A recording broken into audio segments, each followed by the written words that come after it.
The other girls noted that their feline guardians and advisors had become extremely agitated, and this was a cause for alarm. Luna turned to Artemis and said, "Can it be? The kingdom of Hyrule still exists? It's been over 2,000 years since we've heard anything from them." Artemis remarked, "Would you mind filling us in on what's going on?" Usagi whined. Luna looked up at her protege and asked, "Tell me, girls, did you see a symbol like this?" She used one of her paws to draw a triangular shape in a patch of dirt. "Hey, that's the thing we saw last night."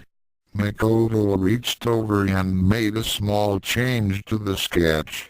Only this part was filled in and the other two were empty. "I saw it too," Ray concurred. He called it the tree something. Luna's expression became even more serious. "The legendary Triforce. Then the kingdom of Hyrule still exists. Would you please tell us just what's going on here?" Usagi said in an even more irritating whine. Luna and Artemis gave each other a solemn glance before turning their attention back to the girls. Luna began to explain. "Once upon a time, 2,000 years ago, back at the Tendo home," Navi was continuing her explanation. "The two kingdoms met and established friendly relationships with one another. Peace and harmony reigned throughout the two realms. Then one day, a great evil came from another dimension to invade our plane of existence. The Moon Kingdom and the world of Hyrule joined forces to fight this threat. The source of this evil was not known at the time, but its dark forces swept across the two kingdoms and threatened to destroy us all. A tremendous war erupted and many members from both realms were destroyed in the conflict. It wasn't until the King of Hyrule, an ancestor of Princess Zelda, was forced to summon the Triforce from the sacred realm to banish the evil back to its dark domain. However, there was an unfortunate side effect. The temple in Japan, the kingdom of Hyrule, was caught in the mystic backlash as the Triforce banished the evil back to where it came from. The entire world of Hyrule disappeared and was never heard from again. Artemis shook his head sadly as he finished his part of the explanation. Luna nodded. Everyone in the Moon Kingdom assumed that the Hylians had sacrificed themselves to save the universe. 1,000 years later, the Negaverse attacked us and you all know the rest. The Hyrule Night and the appearance of the Triforce may indicate that Hyrule still exists. The Tendo Dojo. The backlash of the Triforce caused Hyrule to be moved an undetermined distance from its place of existence. The distance was so far away that it took us 1,000 years before we were able to re-establish contact with our former allies. However, by that time the Negaverse had attacked the Moon Kingdom and destroyed it. We had thought the Moon Kingdom had perished and there wasn't any reason to investigate further. So what was this unknown evil Navi? I'm not really sure, and the records of the event have become blurred with age. However, I have a sneaky suspicion that the temple, it was the Negaverse, or at least another part of it. Luna replied. You mean that the Negaverse had attacked once before the time the Moon Kingdom's fall? Ami asked. That is what we have come to suspect. Artemis replied. The records of that time period are pretty sketchy and much of the data was lost after the Moon Kingdom was devastated. It's a miracle that any data about Hyrule survived. So what's this Triforce anyway? Makoto asked. The Triforce is an ancient relic of Hyrule, which is said to contain the essence of the gods. Luna replied. It is composed of 3 parts which represents that world's providence. The 3 parts are power, courage and wisdom. Artemis continued. From what you girls have already told us, this Hyrule Knight is in possession of the Triforce of Courage. Oh yeah, that reminds me. We also saw another guy who had the same symbol. He called himself Saffron and he had the same design on his hand. Only that the top part was filled in. Makoto drew a new image on the ground. Oh dear! Luna exclaimed. That would be the Triforce of Power. This could be very serious. You are not kidding. Usagi emphasized. He was dead set on blasting the Hyrule Knight to ashes, and he didn't care who got in his way. We think that he may be in cahoots with Queen Beryl. Then is it important that you girls find this Hyrule Knight and this Saffron? Luna said. Even 1/3 of the Triforce is more powerful than the Silver Millennium Crystal. What? All 5 girls crowded around the cats, their eyes widened in disbelief. It's true. Artemis admitted. The Triforce represents the strongest powers of Hyrule and its energy works on all levels of existence.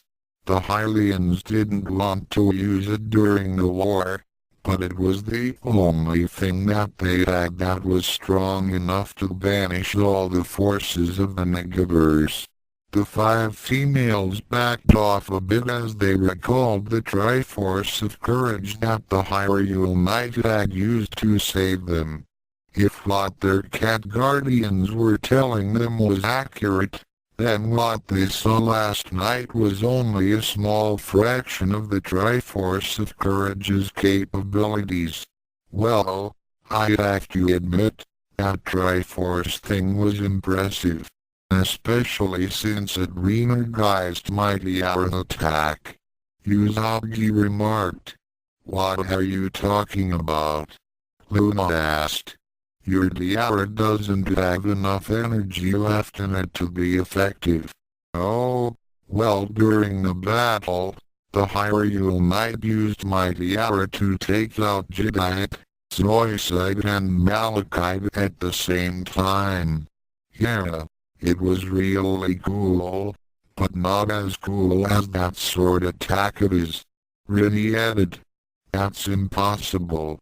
Even at full power, it doesn't have the ability to defeat 3 of Queen Beryl's most powerful generals at the same time.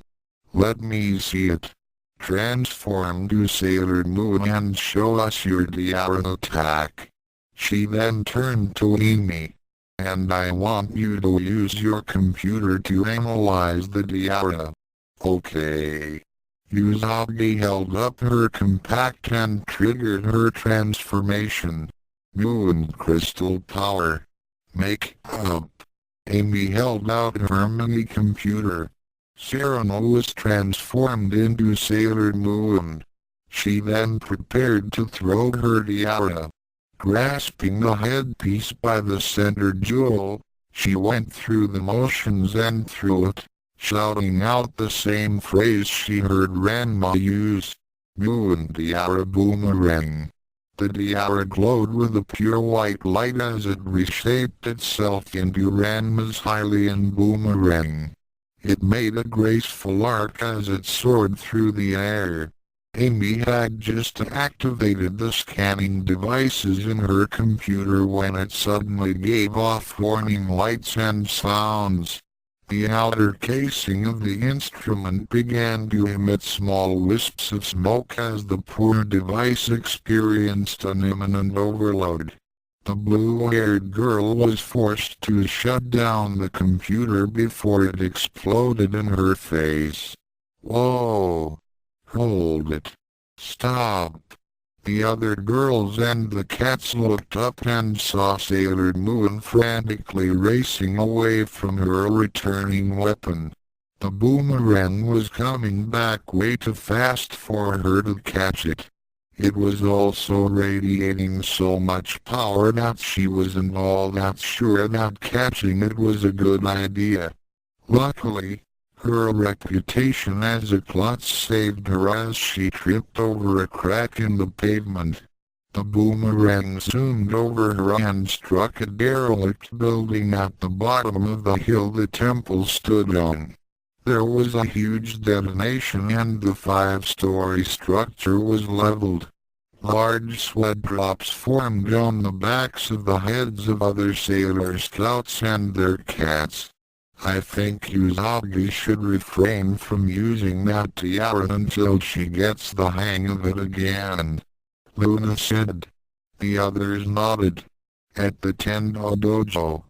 By the way, Ranma, don't you think that you should be getting your boomerang back? None. It's not like I can use it anymore, and besides, I think that Sailor Moon can use her new attack with no problem. It's no big deal. The big question is, what do we do now? That's easy, Ranma. We have to find out just how this Saffron got the Triforce of Power. It just doesn't make any sense. The last time we saw the Triforce of Power was when Ganondorf was sealed off into the evil realm. How did a deity from Earth get it from him? Ranma shook his head as he completed the warm-up exercises and began using his more advanced techniques. He had thought that Ganondorf had been permanently sealed away with the Triforce of Power during their last battle. He shuddered a bit as he remembered how close the villain had gotten to obtaining the other 2 parts of that ancient relic. However, that was no longer an issue as he and Navi would have to deal with this new threat.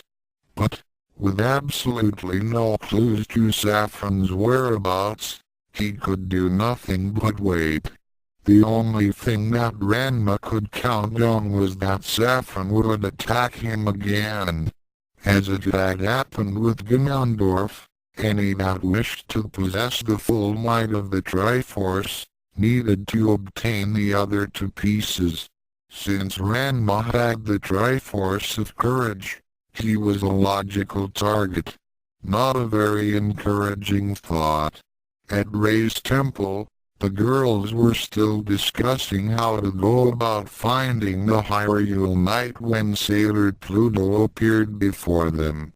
Setsunan. It's been a long time. Usagi chirped. She was always happy to see the Senshi of time. The green-haired beauty shook her head as she replied, I'm afraid that this is not a social call. I'm here to warn you about the Hyrule Knight. I fear that he will become detrimental to the future of Crystal Tokyo. What are you saying? He saved us from Beryl and that Saffron person, Minako said. I assume that Artemis and Luna had told you about the Triforce and Hyrule? Yeah, Usagi said. Hyrule used to be in alive the Moon Kingdom. They told us that even 1/3 of the Triforce was stronger than the Silver Imperium Crystal. Yes, I can verify that, Setsunan admitted. Saffron used the Triforce of Power to prevent me from helping you during your last battle. Despite all of my power, he easily blocked my attempts to come to your aid. Well then, That means that we have to find the Hyrule Knight. With his Triforce of courage and our powers, we should be able to beat Saffron and no princess. To ensure that Crystal Tokyo will come to pass, I'm afraid that both Saffron and the Hyrule Knight must perish. The Inner Senshi and Rini gasped. What? The Triforce is far too powerful and represents a source of chaos that cannot be left to chance. Setsunan answered. The presence of both parts of the Triforce has already caused the main time stream to diverge. As of this moment, the only way we can ensure the existence of Crystal Tokyo is to eliminate both Saffron and the Hyrule Knight. But why? Minako asked with alarm. I can understand getting rid of Saffron, but the Hyrule Knight saved us. You are asking us to turn against him. Setsunan shook her head sadly. Although I do not wish to cause anyone's demise, this must be done. The mere presence of the Hyrule Knight has already made the time gate to become erratic. I have seen into the future and his actions will cause our own futures to be destroyed. We must get rid of those sources of chaos before they cause the time stream to be irreversibly altered. But even if you're right, how can we do that? You said it yourself. Even 1/3 of the Triforce can overwhelm the Silver Millennium Crystal. Ami asked with apprehension. We must be on our guard and search for any opportunity. The power of the Triforce is far too potent and it has already corrupted Saffron with its magic. He will undoubtedly seek out the Hyrule Knight for his part of the Triforce. The ensuing conflict between them will cause so much damage and chaos that there would be no hope of Crystal Tokyo ever becoming a reality. Ray then tried to suggest something. Well, why don't we just get rid of Saffron? That way, no Ray. I'm afraid that doing just that won't be enough. I have already seen this Hyrule Knight interfere in several key points in the future time stream, which were important for the formation of Crystal Tokyo. That had caused the main time stream to diverge into countless realities. She then gave Usagi and Rini a sad look. I hate to tell you this, but in several timelines, he prevented Rini from being born. What? Both mother and future daughter gasped. Setsunan gave out a sad sigh. The timelines in which she saw the Hyrule Knight married to Usagi were not bad ones, but since Tuxedo Kamen was supposed to be Rini's father, the changes in those realities had erased the little girl out of existence. Fortunately, the timeline that Rini came from still existed, for the moment, so there was no rewriting of history yet. Though the Hyrule Knight is apparently on the side of good for now, we cannot assume what his motives are. Nor can we take the chance that he won't turn against us at any time. The Triforce is just too much temptation and there is a chance that it will corrupt him, just as Saffron has been. To ensure Crystal Tokyo's future, both Saffron and the Hyrule Knight must be removed. The Inner Senshi became silent as they considered Sailor Pluto's words. Meanwhile, on Phoenix Mountain, the god in question was pondering on what to do next. His alliance with Queen Beryl had gone sour. Despite the fact that he had augmented their abilities when he resurrected the evil ruler and her minions, They had still failed against the Hyrule Knight and the Sailor Senshi. Pathetic. Now the three Megaverse generals were too weak to be any use to him, and Beryl herself wasn't sweet for any task other than groveling at his feet. It would take weeks, if not months, for those fools to recover from this setback. They had expended much of their stores of stolen life energy, and it would quite a while before they could replenish them. Saffron began thinking about the power that the Hyrule Knight had wielded. It was indeed the magical source that he had been searching for. When he had come across the Triforce of Power, he had felt that it was incomplete for some reason. Despite its enormous energies, Saffron had an overwhelming urge to search for more energies that were similar to it. After encountering the Hyrule Knight, he felt that he had come closer to his goal. The new god chuckled as he thought back to when he obtained the Triforce of Power. He had just been able to travel through the astral plane when he came across a realm of reality that he had never heard about. There he found a wretch of a being who was in possession of a powerful relic that contained the essence of gods within it. The wretch had begged him to free him from the eternity of torment of being in that realm. Saffron recognized this as a golden opportunity and agreed. However, as they were about to use their combined energies to break free of that place, Saffron had turned on the person and stole the strange energy source. Apparently, the Triforce of Power had become attracted to the godling, due to the kami blood running through him. As a result, the wretch had been flung ever deeper into that plane of reality with no hope of escape, while Saffron alone departed the evil realm. When he had returned to the mortal plane, he had discovered that the Triforce of Power had made him achieve full godhood in mere moments.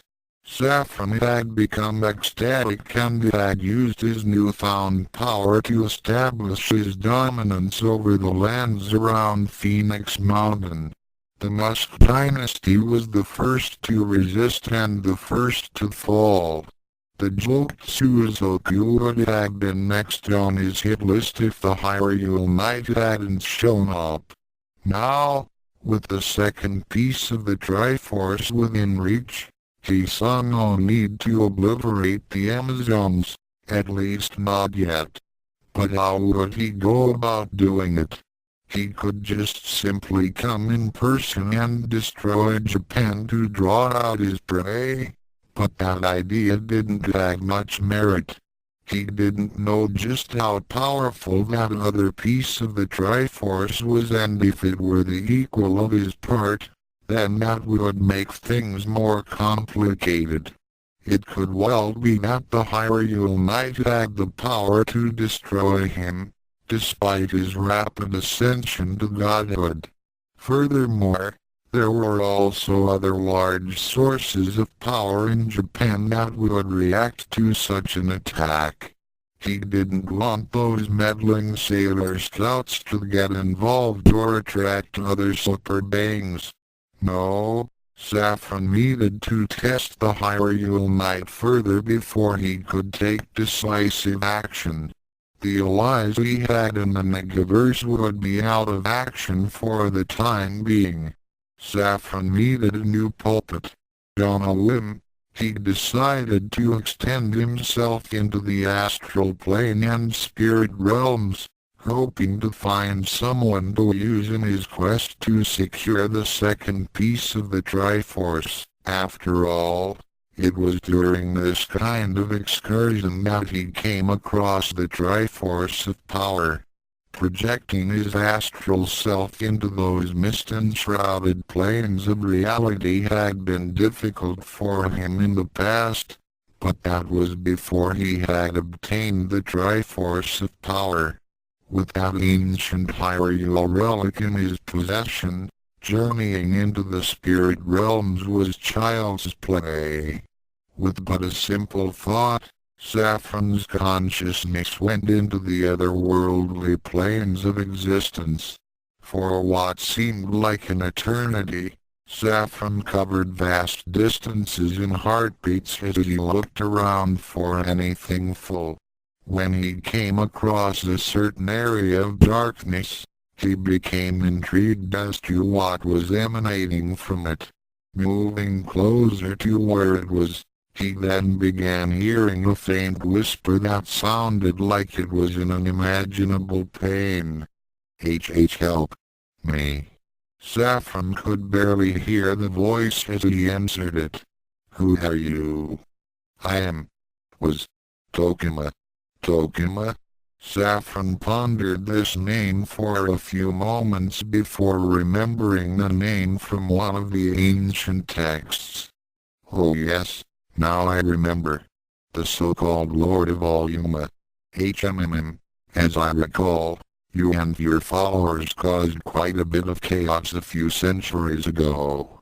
Then again, I also recall that you met some stiff opposition in the Devil Hunters of the Mono Clan. As I recall, you had recently lost to the 108th generation. Saffron looked at what remained of the once mighty Devil Lord. My.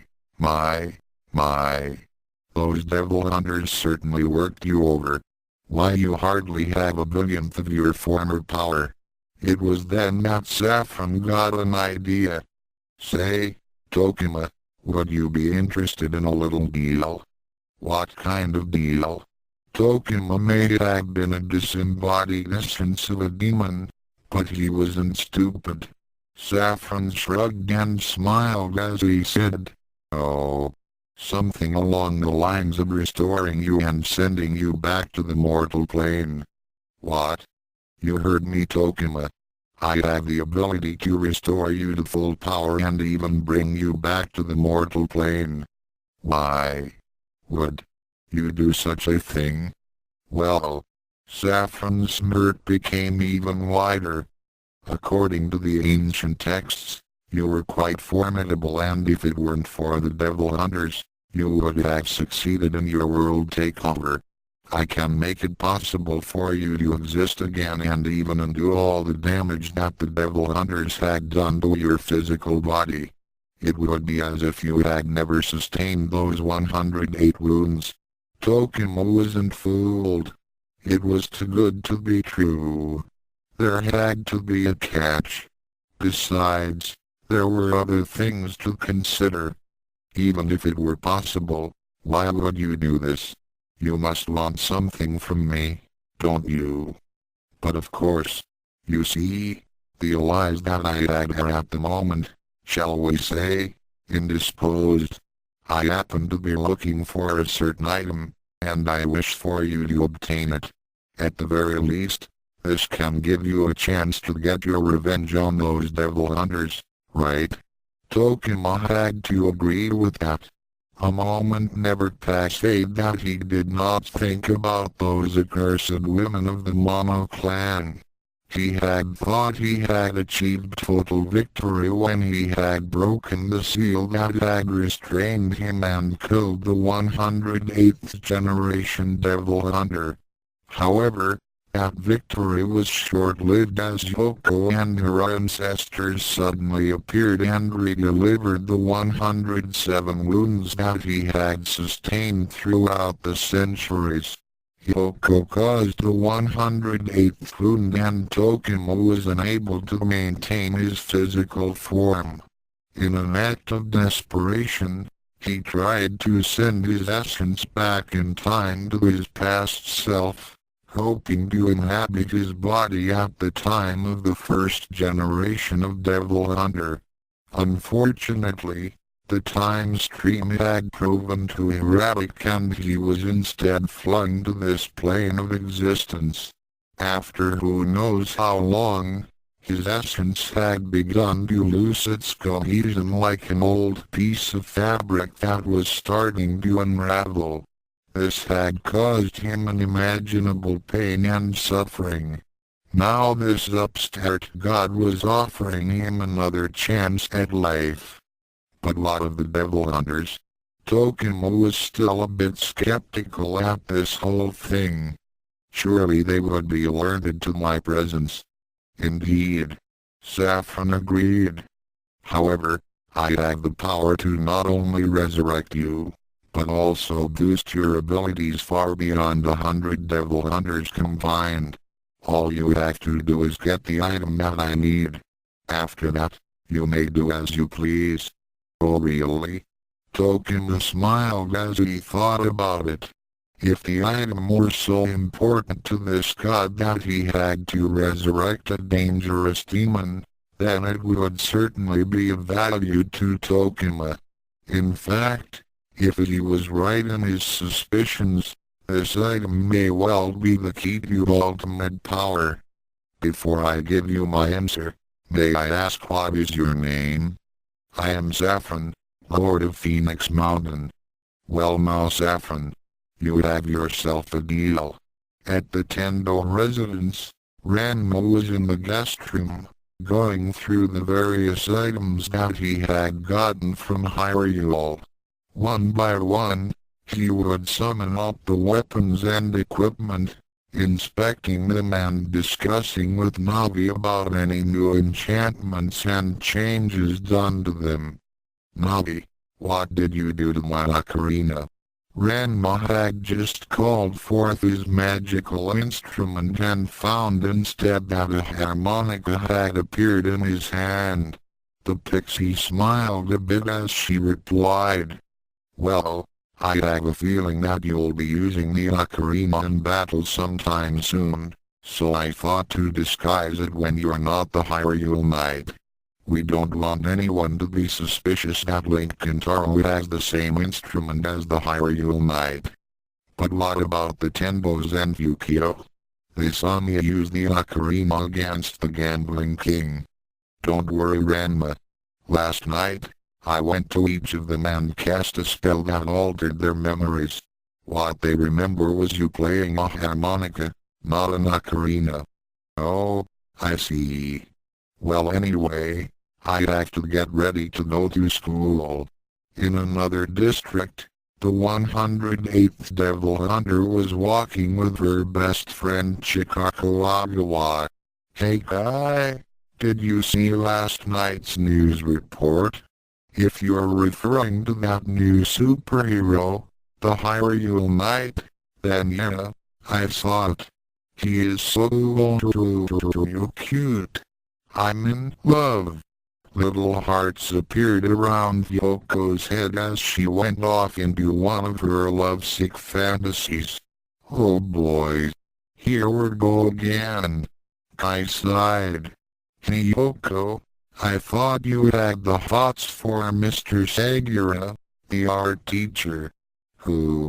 Yoko was broken out of her reverie. "Never mind." Kai sighed as she and her friend approached the school. At Furinken High, the usual chaos was occurring. Cakewalkie Kuma was challenging Akan after she had beaten the living daylights out of the morning mob. Ranma was standing on the sidelines and watched. After getting yelled during the previous day for getting involved, the former hero of time had decided to let Akan handle her unwanted sweeter. "My love, today is the day that I shall shower you with my passion. How many times do I have to tell you that I don't like you?" Akan screamed as she ducked his swing and threw a roundhouse to his head. Now normally, this tactic would have knocked Kuno silly, but to everyone's surprise, especially Akan's, the Kendust blocked her fist with his book and then delivered a sharp strike to her extended forearm. "Ow!" Akan stepped back, holding her bruised arm, and looked at Kuno in shock. Kuno had a hint of sadness in his eyes as he took a stance and said, "Forgive me, my beauteous flower. But it has come to my attention that you turned down my affections because I had restrained from displaying my full might. For is it not natural that one as great as I show that he is indeed worthy to receive thy love? Fear not, my fair Akan. Oh, I regret the pain that I must give to thee. It shall be kissed away as I nurse you back to health." Tagati. Akan became sick at the thought at Kuno kissing her, but her attention became focused on winning this fight. Unfortunately, this time Kuno wasn't holding back. On the sidelines, Ranma shook his head. "Navi, this doesn't look good. Seems like Kuno finally wised up and isn't holding back as he did before. I heard from Navi that Kuno is better than Akan, but she keeps beating him because Kuno doesn't go full out." Navi nodded as she floated beside Ranma. "Looks like all those blows to the head have finally pounded some sense into that moron. Shouldn't you help Akan? She was pretty ungrateful to me the last time I helped her. Be that it may, it looks like she could really use some help." Navi plumped back to the battle. Akan couldn't understand it.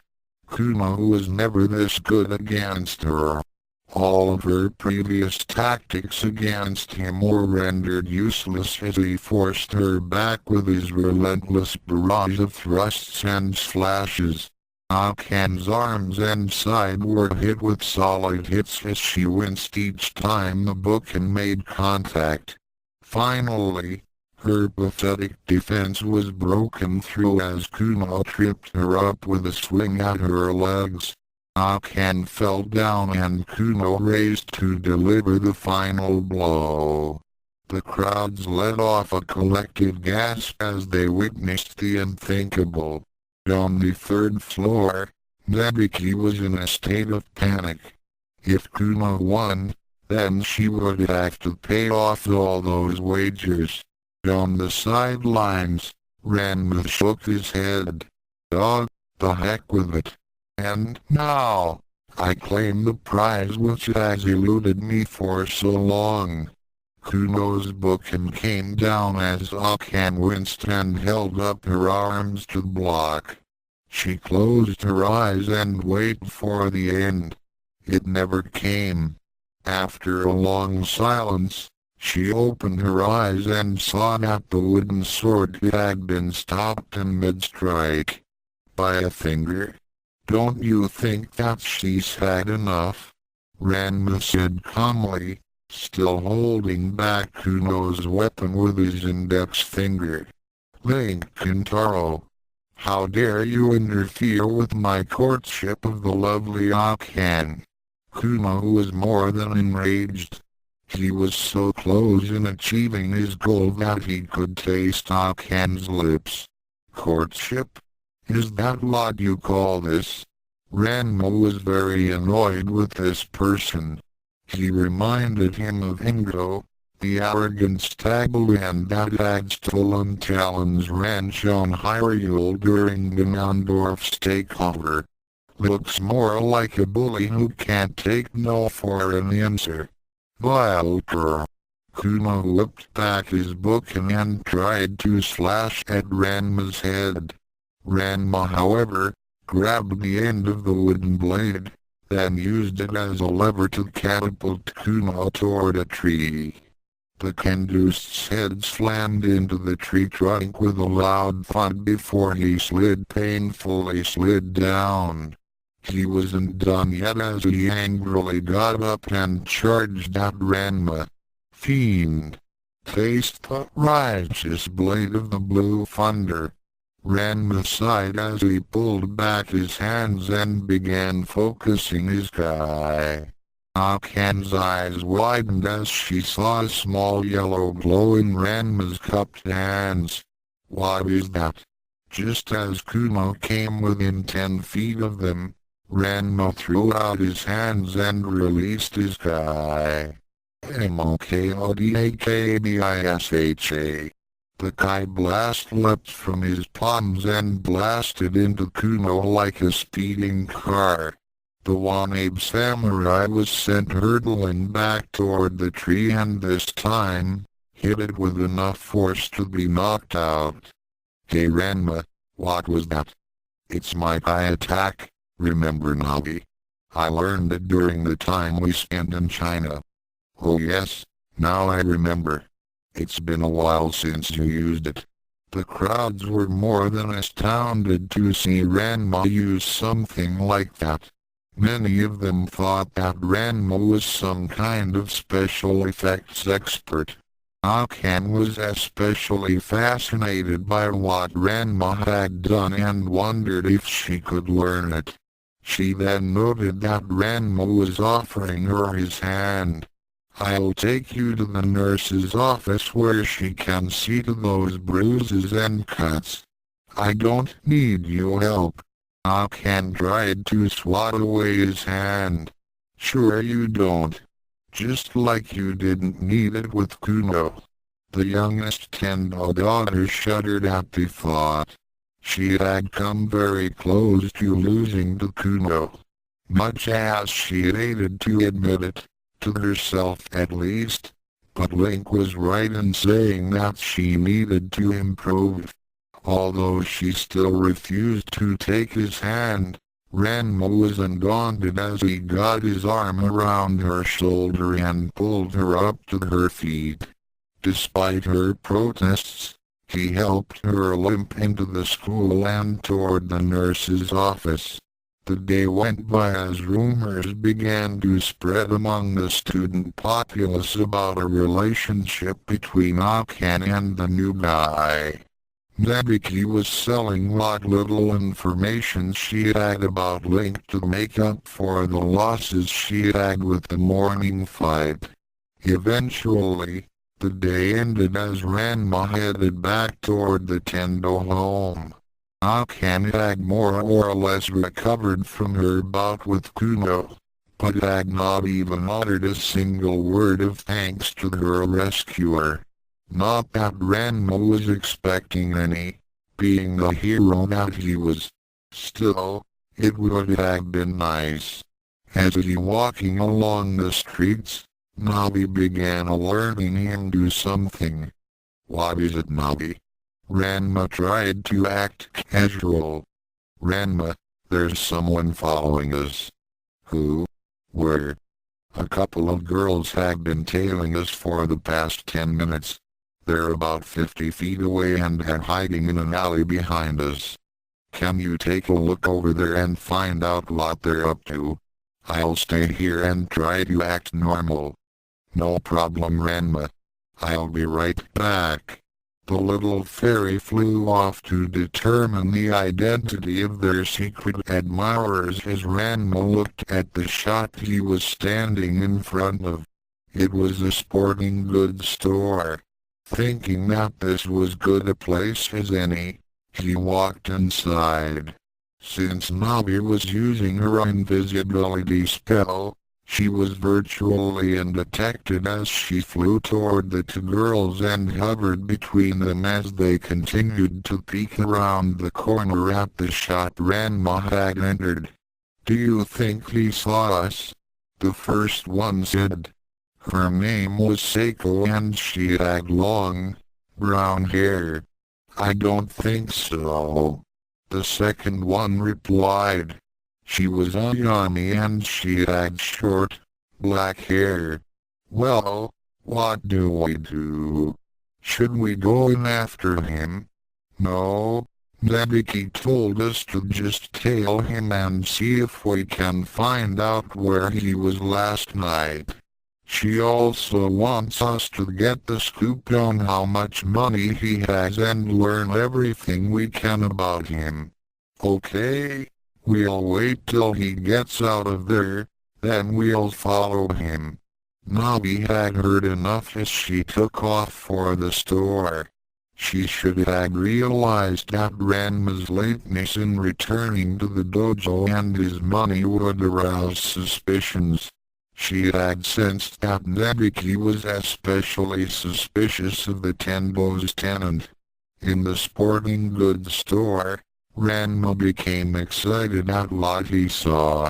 Near the back of the shop were arrows for sale. He had depleted his supply of arrows during his battle with the headmasters, and now he didn't have to go through the long process of making his own. Selecting a type that were made of wood and had wand tips, he took 50 of them and headed for the cashier. After paying for his purchase, he exited the store with a large bag. It was then that Navi came to him and relayed what she heard. Ranma nodded, as he understood the situation. Something had to be done to lose their pursuers. Quickly ducking into a nearby alley, he began focusing his inner energies and whispered his spell. "Fair War's Wind." A tiny ball of green energy appeared and floated above Ranma. He then directed the globe to a small niche in the back of the alley.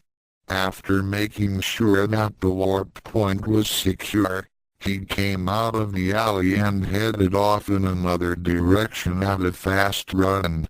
The two girls, thinking that he may have spotted them, waited until he was some distance away before giving chase. He was almost over the horizon when they started to follow him. When Ranma ducked into another alley, the two girls hid near a coffee shop and waited for him to reappear. They knew that particular place was a dead end. It was then that they saw a small flash of light and wondered what happened. After waiting for half an hour for him to emerge, their curiosity got the better of them and they decided to venture a look. They got a bit of a shock when they saw that the area was deserted. They began cursing their luck as they realized that they had lost their prey. Navi was not going to be happy.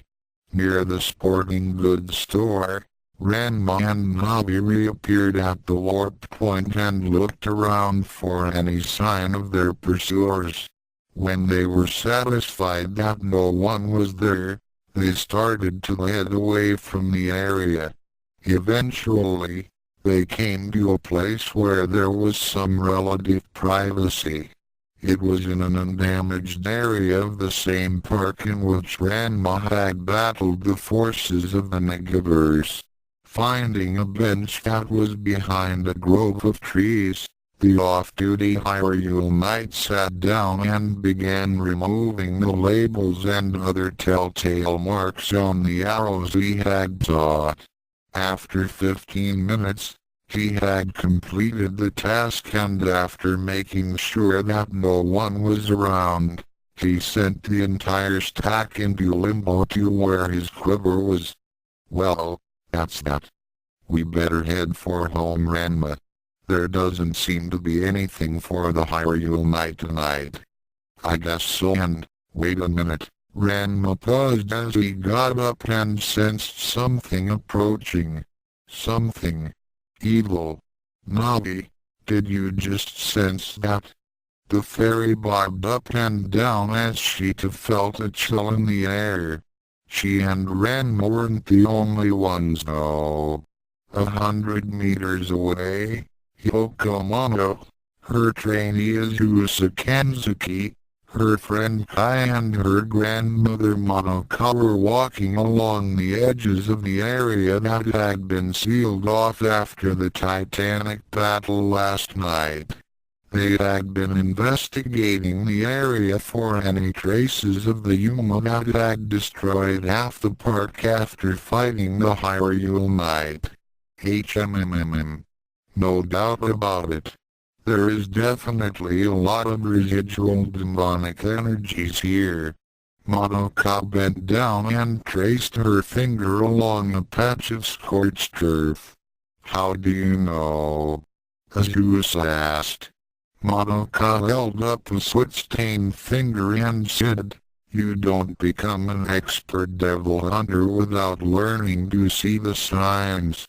She then gave Yoko a look of irritation as her eyes' attention was focused on something else, specifically on a cute boy standing near a park bench. "Yoko, pay attention. This is important." Huh? Yoko snapped her attention back to her grandmother. "What did you say?" "Shame on you, Yoko. Our ancestors would weep in heaven if they saw you shirking your duties as the 108th Devil Hunter." "So come on, Grandma. It's not like that we have any major demon to fight. I mean, we finished off Kuma, at what's his name a few weeks ago, and Tokima. There's nothing to worry about. Be that it may, you still must learn all the things that a devil hunter must know to protect the world from any future demon invasions. That's why we're here. So you and Azusa can learn all about tracking demons. You agreed to this, remember? I know why she agreed to come here.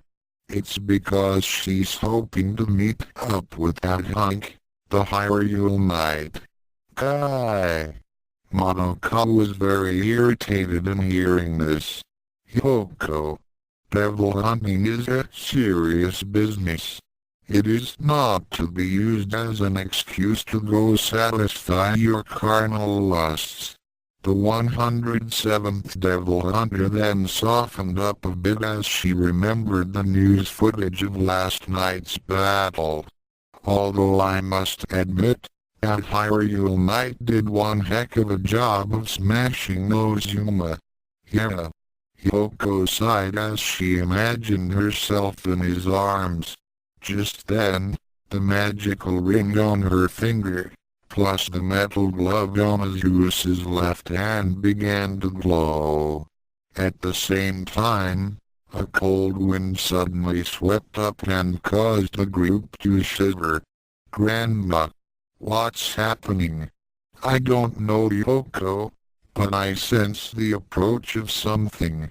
"Oh no. It can't be. What is it, Grandma?" "Over there." She gestured toward an area near the street. A black shape seemed to arise from the shadows and take form. Azusa, Madoka and Yoko felt their blood run cold as they recognized the figure. It gave off a cackling laugh as it came into the light. "No! It can't be!" Madoka shouted as she withdrew her nunchakus and took a stance. The demon before them smiled as he said in a low and menacing voice, "Oh, but it is almighty devil hunters. Tokima lives again. And this time, you will perish." Dark storm clouds began to form as Tokima began summoning up his newfound powers granted to him by Saffron. With an instant, the monster disappeared from sight, only to reappear directly in front of the group. The Mono family and their friends gazed up at the towering beast. He was a lot bigger than they remembered. Before they could react, he swatted at them with a clawed hand and sent them sprawling. Yoko managed to roll off to left while the others were thrown to the right. Unfortunately, Azusa's glove was knocked off her hand and was sent flying. "Oh no! My glove!" The young devil hunter trainee watched as her weapon against Tokima sail off and land into some thick hedges. She got up and started running after it, but she wasn't fast enough. Tokima saw her running after her power item and threw out an arm. In response to his command, a part of his own shadow snaked along the ground like a blob and then sprang up to wrap around Azusa. The young girl found herself down from head to foot in the dark tendrils.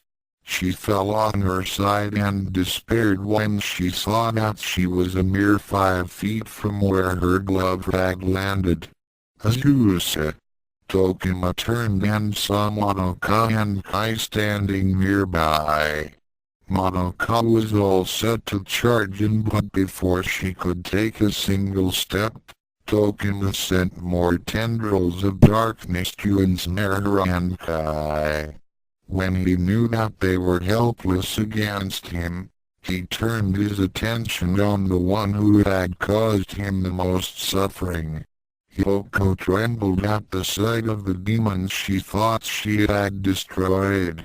He was at least 20 feet taller and more massive than she had last seen him.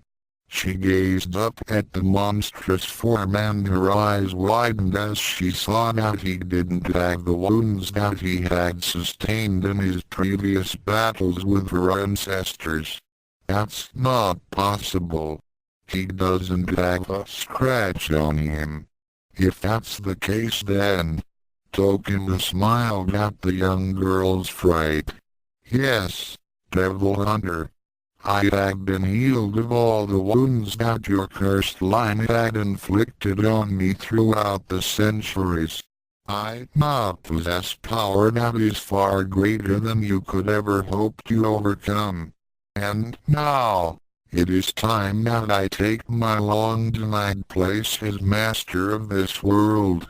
And as for my first act, I shall put an end to your line once and for all. Tokima threw another wave of darkness at Yoko. The girl, out of sheer adrenaline alone, just barely managed to avoid the shadows as they tried to trap her like the others. She dived out of the way and rolled over before coming to her feet. Yoko! Madoka shouted out. She was still helpless on her back with the shadows holding her down. Change now! The sound of her grandmother's voice shocked Yoko back from her panic as she looked down at the ring on her finger. Nodding to Madoka, she began concentrating. For the honor of the devil hunters that came before me. For the good of the entire world. For the chance for a beautiful and lonely girl to finally get a date without having to deal with the likes of you. Prepare to feel the wrath of the 108th devil hunter. The ring flared with bright light as her clothes were torn to shreds by an unseen force. Watching from behind a hedge, Ranma almost got a nosebleed when he saw a pretty and naked girl become bathed in a bright array of lights. Her lithe form drifted in air for several seconds, making a few twists and turns as the lights solidified and molded around her body. When the girl landed on her feet, she was dressed in a form-fitting red, silk outfit with a symbol on the front that resembled the yin/yang insignia. She took a pose and finished her speech. Yoko! Tokima simply chuckled at his prey as he sneered. So, you think you can defeat me all by yourself? It took 108 devil hunters and several centuries to do the job. I'll show you. Soul Sword. Yoko raised her arm and in a bright flash of light, her mystic soul sword appeared. Ranma whistled as he got a good look at it. The weapon was a short, two-edged broadsword with a curved blade mounted on one of the handguards. He watched as the girl began charging at her foe, deftly dodging the tendrils of shadows that the demon sent after her. Ranma. Why is it Navi? Look at your right hand. Ranma looked down and saw that the Triforce of Courage was glowing. He then looked toward Tokima and could feel the familiar energies of the Triforce of Power emanating from him. Navi. You don't suppose that he's... Yes.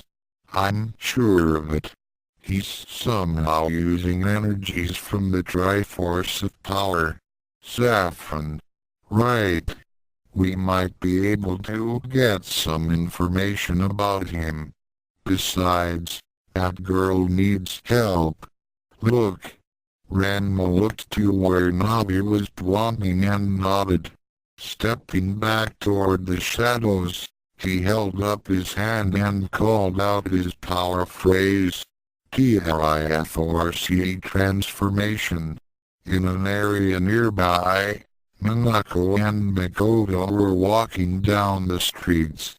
Both girls were in a bit of depression after being told by Sailor Pluto that the Hyrule Knight must be eliminated. It was then that their communicators started beeping. Ducking into a nearby alley, they began communicating with me. What's up, Amy? My computer has just picked up some strange anomalies near the park where we first saw the Hyrule Knight. The energy signatures match those that we detected earlier. Both Makoto and Minako knew that this was it as they held up their transformation wands. Yoko was in trouble. So far, she had managed to keep those tendrils away from her by either dodging or slicing through them. But for each one she cut down, 5 more would spring up. She looked up and saw Tokima laughing at her plight. She knew that she was in a bad spot, but she wouldn't give up. It was at that moment that Tokima sensed an upsurge of power emanating close by. It was similar to the new energies coursing through him when Saffron revived him.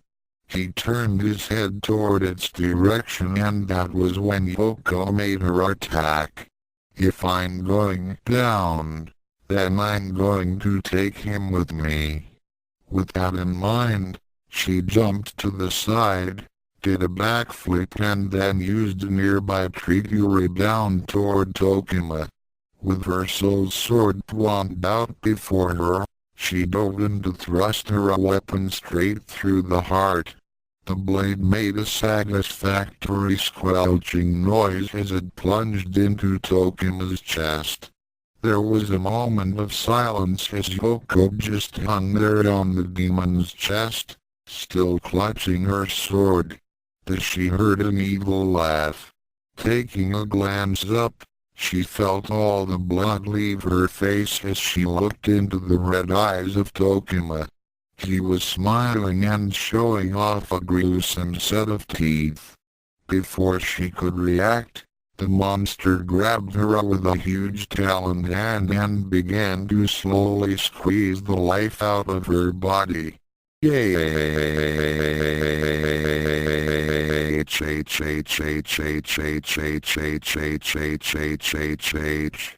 Yoko, Monoka and Azusa struggled hard to free themselves, but it was no use. The shadows held them tight. Tokima stopped squeezing after a minute and waited for Yoko to recover. The young devil hunter gasped as she tried to keep from blacking out. Her horrified gaze met Tokima's malicious leer. Weren't you listening, devil hunter? I already told you that I now lack power far beyond your abilities to defeat me. Your precious soul sword means nothing to me now. As if to demonstrate, He casually used his free hand to pluck the sword from his chest and toss it away. More tendrils came up to wrap around the sword's hilt and prevent it from returning to Yoko. To her amazement, the wound then sealed itself. Tokima then raised his other arms and pointed a finger at Yoko. The deadly, white talon at the end of the finger began to slowly grow toward the helpless girl. As I recall, you had delivered me into oblivion by stabbing out my eye. I should repay you for that. An eye for an eye, as it was. He snickered as his talon came to within 5 feet of Yoko's face. He then commanded his talon to thrust all the way. Yoko screamed as she shut her eyes. This was the end. Then she found herself falling toward the ground as Tokima's grip suddenly relaxed. She hit the ground on her rear, but fortunately, she had landed in some bushes, which lessened the impact. She then opened her eyes and saw Tokima howling in pain as he clutched the stump of the arm that held her with his remaining limb. She looked down and saw the severed arm lying in front of her and twitching. She then looked off to her right as she caught the glint of metal. When she focused in on the light, she saw a huge blade dripping with the demon's blood. The sword was held by a figure in a ready stance. Looking up a little more, she gazed upon a handsome face that was framed by long blonde hair and pointed ears. She gasped as she saw who it was. Ranma looked down at the girl and smiled as he and Navi prepared to do battle. "Hi there. I'm the Hyrule Knight. Mind if I cut in?" To be continued. Author's notes. Well, the revision to Chapter 5 is now complete. Sailor Pluto is a guardian of order, so naturally she will be against Link as he represents chaos in a good way. Just like in canon, Ranma does tend to attract trouble like a magnet. See you all in Chapter 6. Chapter 7 Chapter 6 Devil Demolition. The Legend of Ranma. It's been a while since I wrote about this, so I'm a little rusty. Standard disclaimers and such still apply. Thoughts? Telepathic communication. Chapter 6 Devil Demolition. A few minutes before they were contacted, say Mikoto, "Do you want to go get a sundae?" Minako asked as the two of them walked down the streets of Japan. "I guess," the taller girl replied, her gaze seemingly staring off into space. Minako easily noted the far-off look of her friend and said, "You're still thinking about the Hyrule Knight, right? Well, aren't you?" Mikoto asked with a dreamy, yet slightly depressed smile. Minako blushed a bit as she said, "Well, after what Luna and Artemis told us about him and Hyrule, we'd have to look out for him, right?" "Oh, get serious, Minako. You know what I really mean. He's a total hunk and you know it. And he saved us from Beryl. I can't see why Setsuna and the Outer Senshi want him destroyed." Minako was about to deny it, but then gave her a lopsided grin in agreement. "Well, he is really cute, I'll say. Man, he's so fine." "Yeah, I know. He reminds you of your old boyfriend." "I take it back. My old boyfriend never looked that good. I wonder if he's got a girlfriend. If he doesn't, then I'm going to make him mine." Hey! Since when did you claim first dibs? I saw him first. No, you didn't. We saw all him at the same time at the park. Minako pointed toward the distant park where Ranma's titanic battle with the headmasters had taken place. When an explosion rang out and a huge puff of smoke appeared, the two sometimes sailor Senshi turned their heads toward the commotion. It was at that time that their communicators beeped. Their friend Ami appeared on their viewers. Hey you two. My computer just picked a huge surge of dark energies coming from the same place where we saw the Hyrule Knight. Yeah, we just saw something explode there. We'll meet you there, Makoto said as she and Minako ducked into a nearby alley. After making certain that there was no one in sight, they pulled out their transformation wands and shouted out their power phrases. Jupiter Star Power. Make up. Venus Star Power. Make up. The two sailor Senshi began running. Unfortunately, they realized that it was going to take them quite a while to get there as they were more than 20 blocks away. Although their transformations gave them enhanced healing, strength and endurance, they didn't give them the ability to fly. Meanwhile at the park, whoa! Yoko found herself swept up and carried aloft as the Hyrule Knight leapt to safety while holding the Devil Hunter in his arms. An instant later, the spot where they had been had become a blackened crater from a huge fireball. Tokima was madder than hell. After being cheated out of his long-awaited revenge against the Mono Girl and having one of his arms severed off, the Yuma King had begun lobbing fireballs and dark shadows at the former hero of time. Ranma, however, was moving too fast for him to get a single hit. As the battle raged, the Senshi of Time watched intently from the time stream. Once again, this mysterious figure from Hyrule was battling evil and trying to save lives. She shook her head despondently.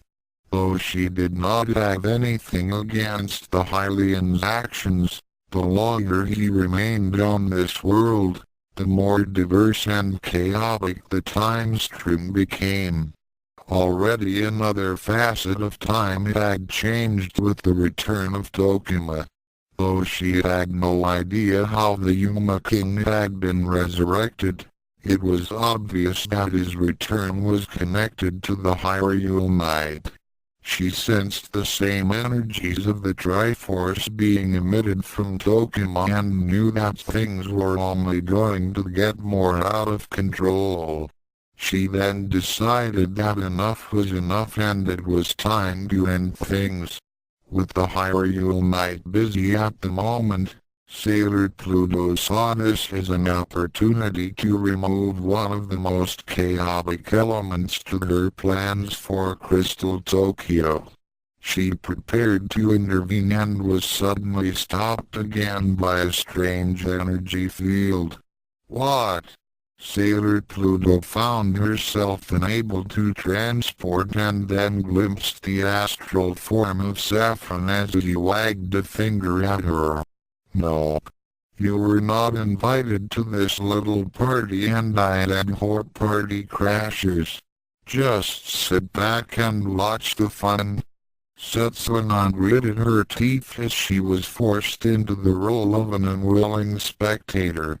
Yoko found herself in a bit of a dream state as she noticed how closely held her body was to her savior's well-muscled chest.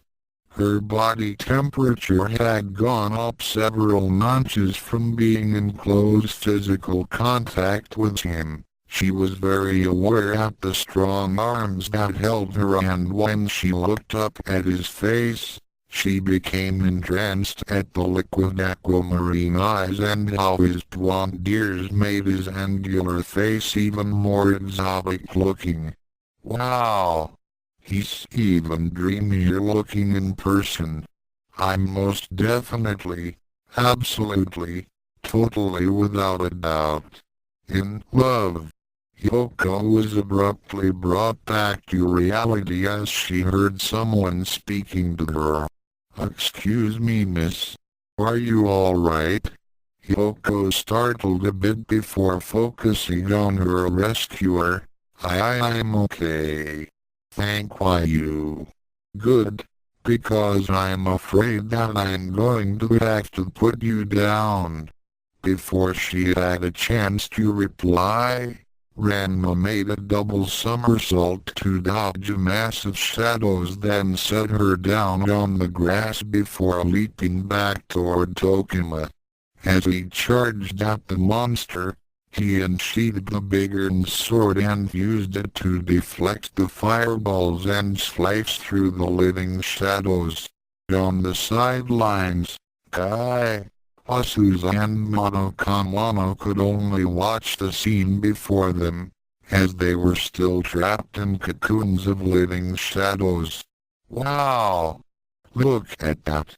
Kai was impressed. "Cool. He's great," Asuza said.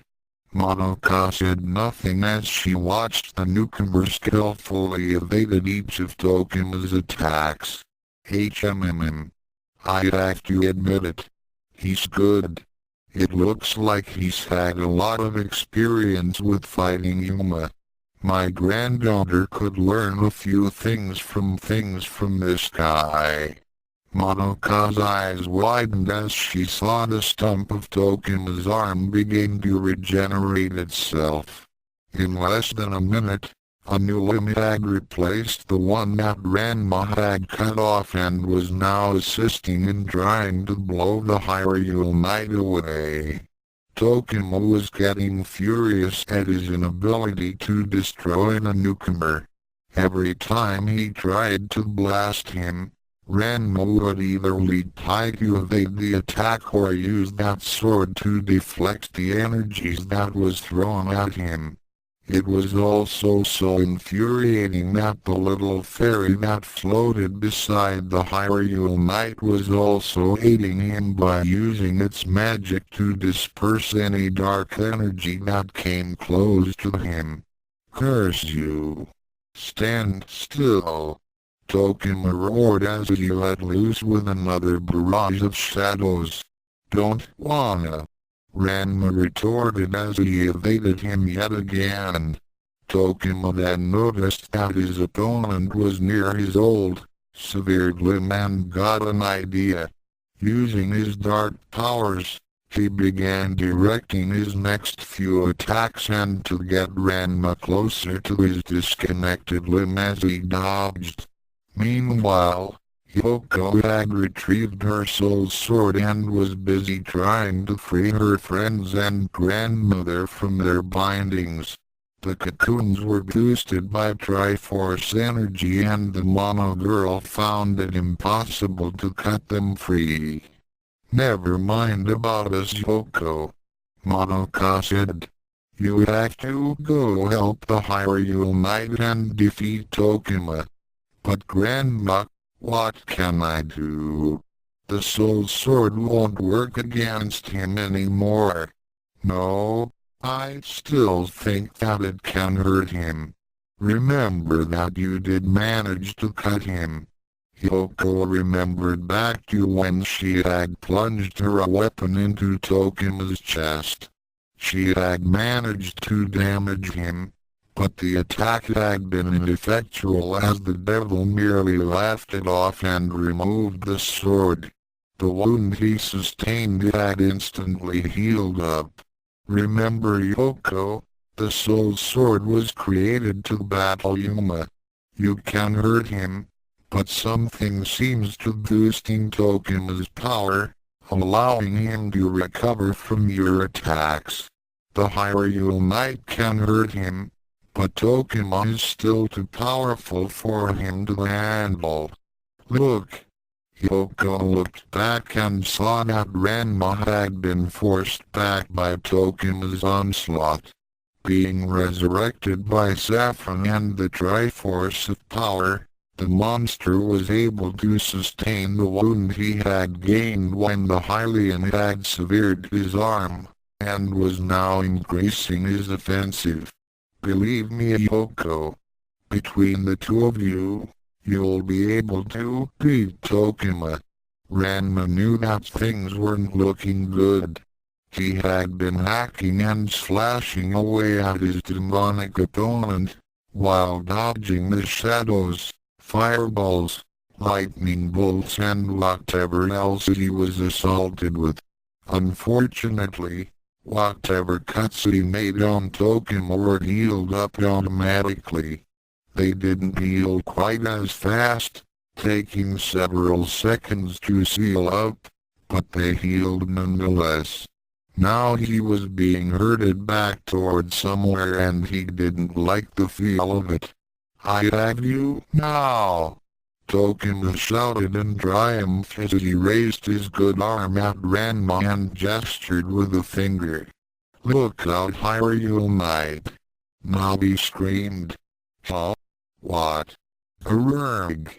Ranma's breath was driven out as he felt something grabbed him and pinned his arms to sides. Looking down, he was shocked to see that the severed arm of Tokima's had come to life and now had him in its iron grip.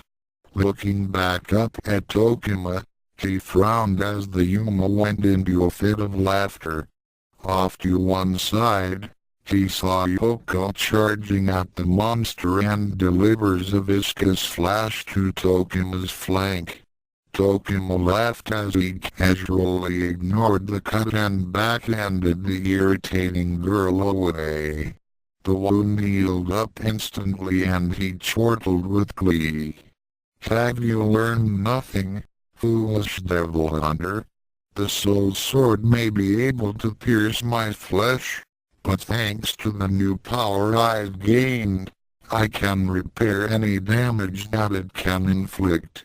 It no longer has sufficient power to harm me. Though this stranger has the power to cause me pain, I can still heal from his wounds as well. Now then, this stranger dies. With these words, Tokima sent a telepathic message to his arm.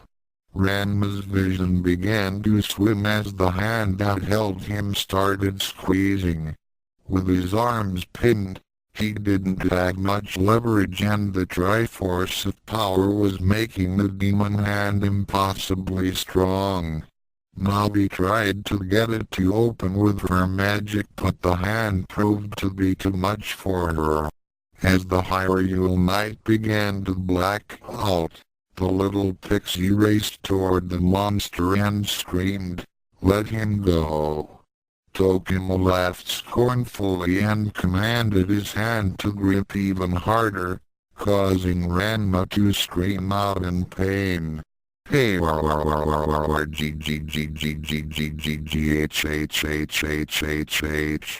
you asked for it. Navi suddenly flared up into a super bright ball of light in front of the devil's eyes, causing him to scream out in pain as he was temporarily blinded.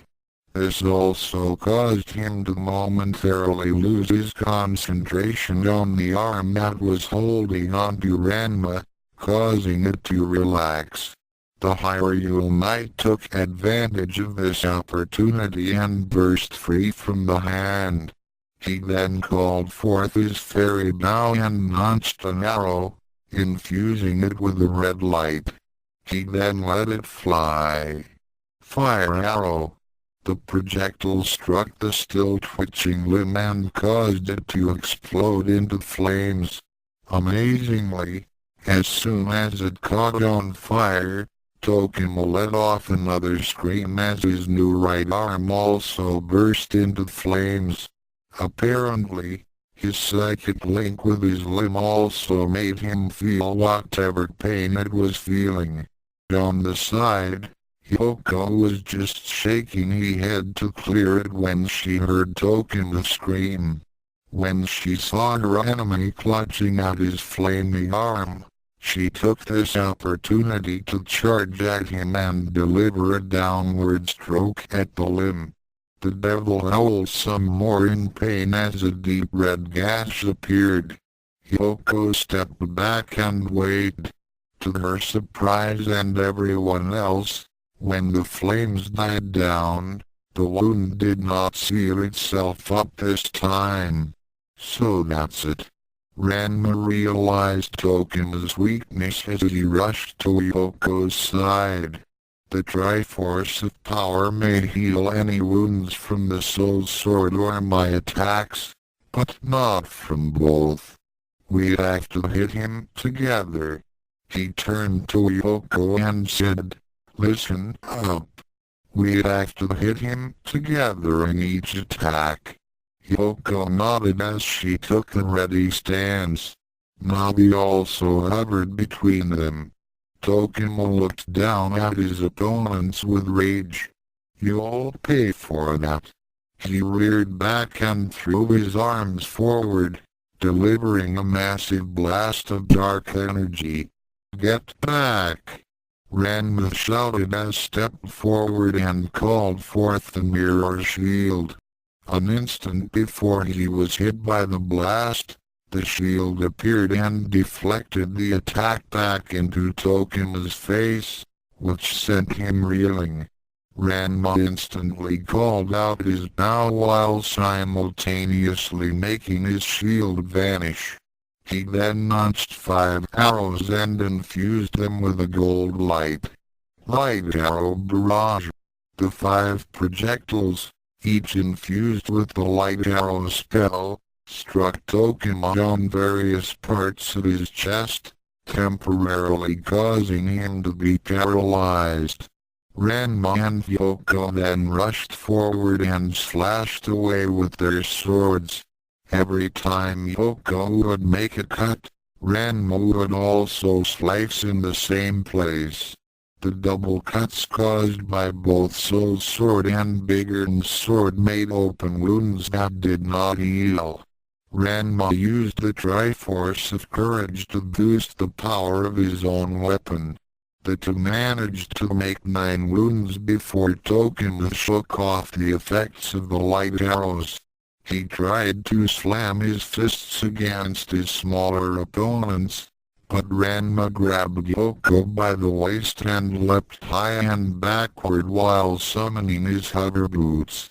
Yoko grabbed onto Ranma by looping a free arm around his neck. She shut her eyes as she heard a loud boom from a massive fist striking the ground. Then she felt strange as she could not feel the ground with her feet. She opened her eyes and looked down.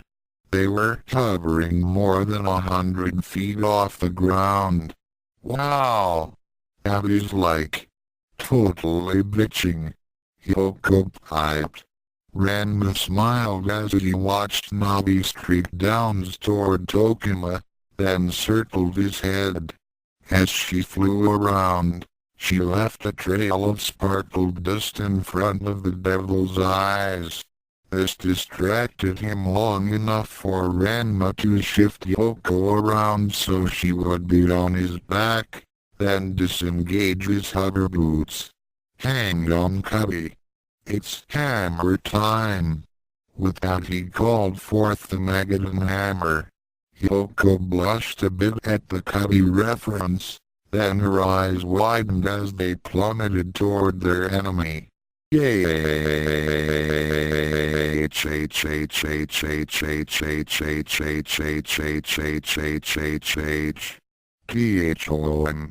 The ground trembled beneath the monster's feet as Tokima received the granddaddy of all migraines.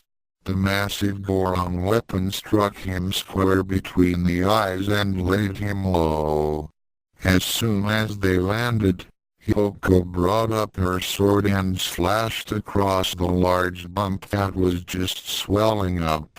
The protrusion burst into a disgusting spray of pus and other fluid, causing the monster to once again roar in pain. The Hyrule Knight then took out several arrows, infused them with mystic energies and let them fly in rapid succession. Tokimo was hit by a combination of ice, fire and light, and he was unable to stop all 16 arrows from finding their marks. Every time a light arrow paralyzed the monstrosity, Yoko and Ranma would deliver several slashes with their swords.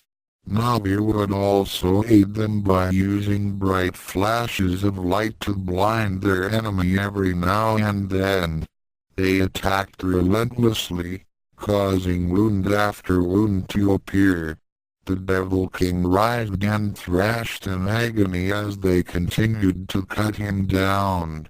After what seemed to be an eternity, Tokimo thrashed about and finally managed to knock both of his opponents away.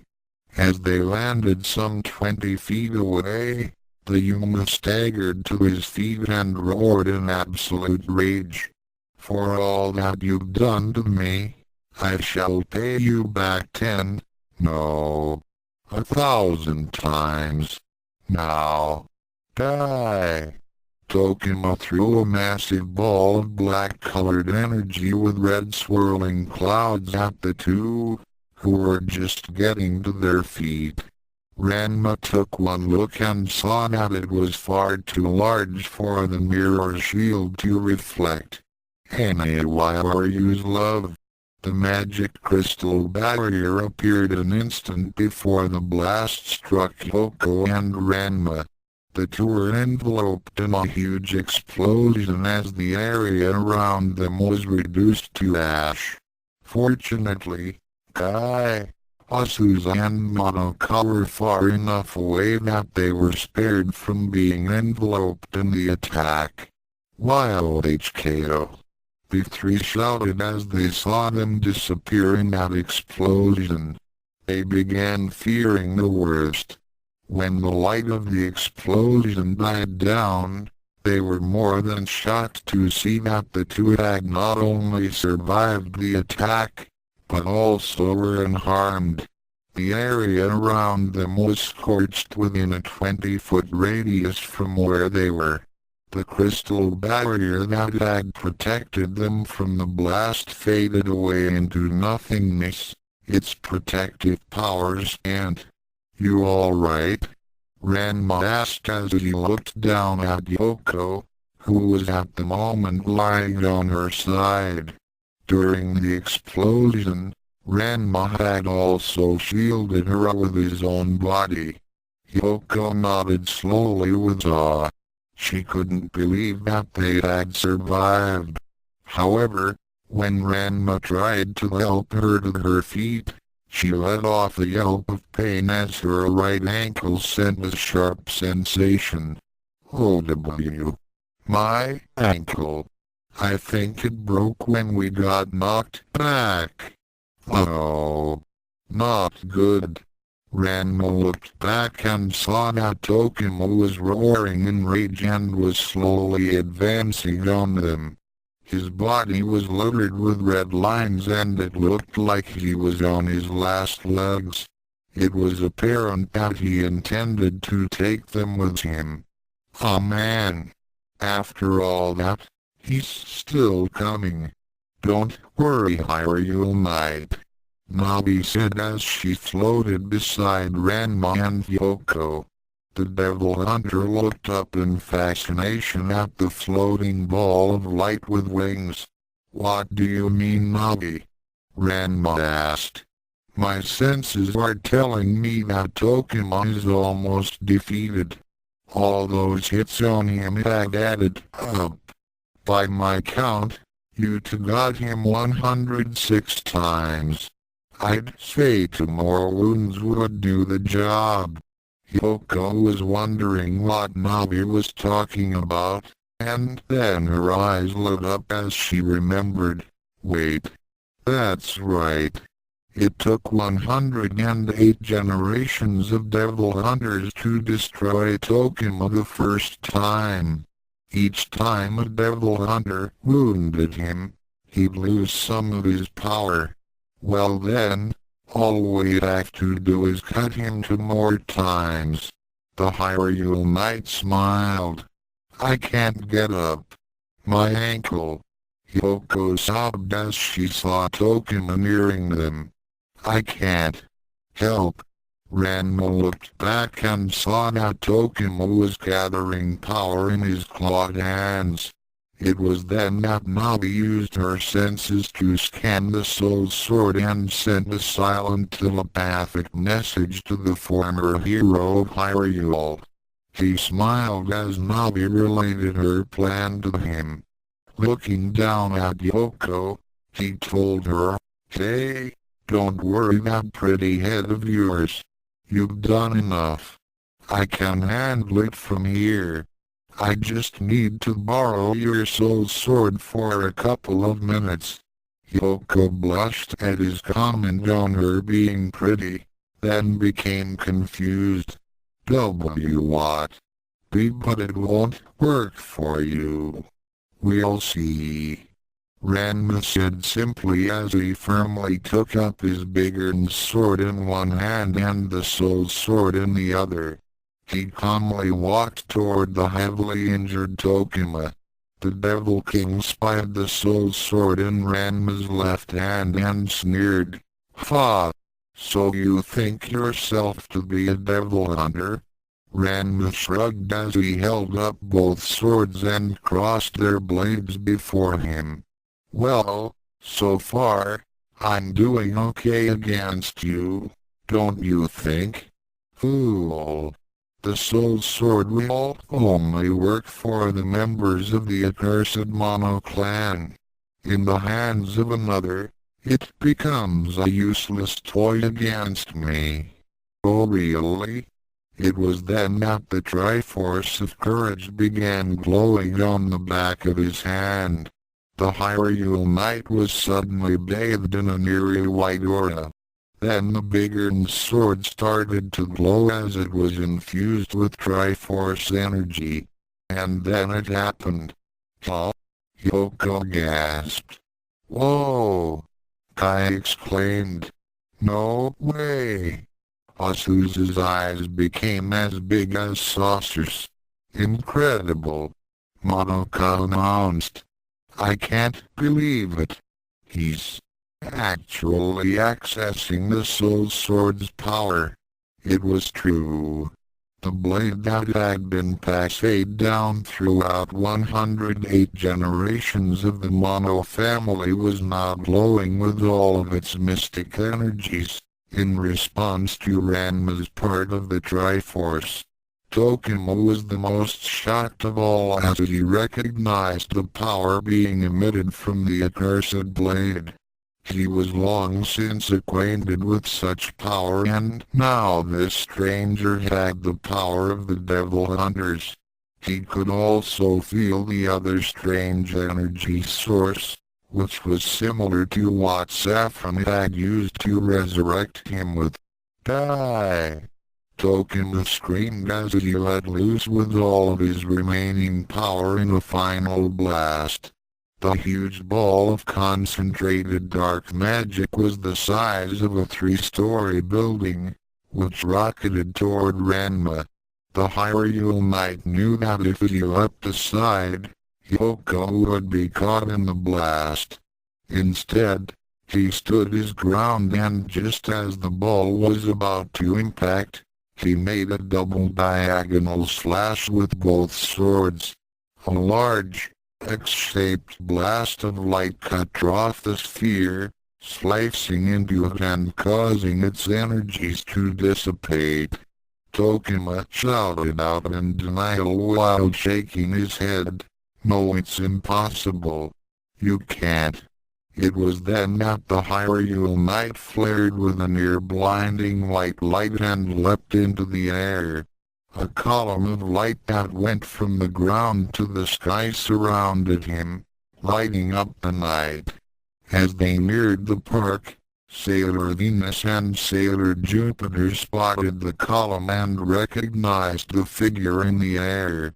The Hyrule Knight. Both girls cried out as they raced toward the scene. Ranma mentally called forth the Triforce of Courage's power, which floated free and enlarged itself above him. Holding aloft the two swords, he slammed the butt ends of their hilts together, just as the artifact came down between them. The Triforce of Courage disappeared into the metal as the two weapons were fused together.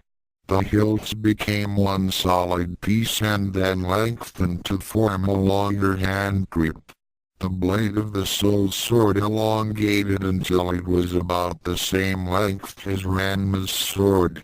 As a result, Ranma now held in his hand a huge, double-bladed lance. Tokima and all the others were too awestruck to move for a few seconds, and that was all Ranma needed. He dived down at his foe to deliver the final blows. P-I-F-O-R-C-A Soul Lance of Courage. Soul Lance? Yoko and the others gasped. Ranma slashed diagonally across Tokima's upper body with one end, then spun around and delivered another cut perpendicular to the first. The Yuma screamed out as he felt a familiar feeling. He had only experienced this once before, when Yoko and her ancestors had sent him to his destruction. Now, it seemed that history had repeated itself. Curse you, Hyrule Knight. That was all that Tokima could say before his body exploded from within. Ranma leapt back and swept up Yoko before she was caught in the conflagration. Noticing that the bonds, which held her grandmother and friends, had disappeared, he ran over to them, shouting that they should get the heck out. Not being inclined to argue, the three followed Ranma's lead. Azusa managed to pick up her armored gauntlet on their way out. Just as Sailor Venus and Sailor Jupiter reached the edge of the park, they were almost bowled over by the retreating group. Then, Tokima's body went up like the 4th of July, totally destroying the other half of the park. The group had to turn away and shield their eyes from the sudden brilliance of Tokima's demise. The light show also caught the attention of the other Sailor Scouts, who were currently rushing to where Sailor Jupiter and Sailor Venus were. When the light died down, the Sailor Scouts, Azusa, Kai and Madoka looked over to the newcomers. "Wow! I can't believe it," Kai said excitedly. "You're the Sailor Senshi." "Cool," Azusa said. "Can I have your autographs? It's a pleasure to meet with fellow Yuma destroyers," Madoka added. Down on the ground near them, Yoko was lying down and the Hyrule Knight who was crouched down beside her. The hero from Hyrule had taken out the lens of truth and was focusing its serial light on the Devil Hunter's leg. Looks like you've got a small fracture on your leg near the ankle." Dispelling the instrument of detection back into subspace, he called forth his bottle of Lon milk and offered it to Yoko. "Here, take a sip of this." "What's that?" Yoko asked. The two sailors Senshi recognized the bottle's healing liquid from their last encounter. Sailor Jupiter nodded to the mono girl. "Take it. It's all right. We've had that stuff before. It'll make you feel better." Yoko looked up at the famous superheroines and then got a reassuring smile from her savior. She then took the bottle, hefted it to her lips and took a small swallow.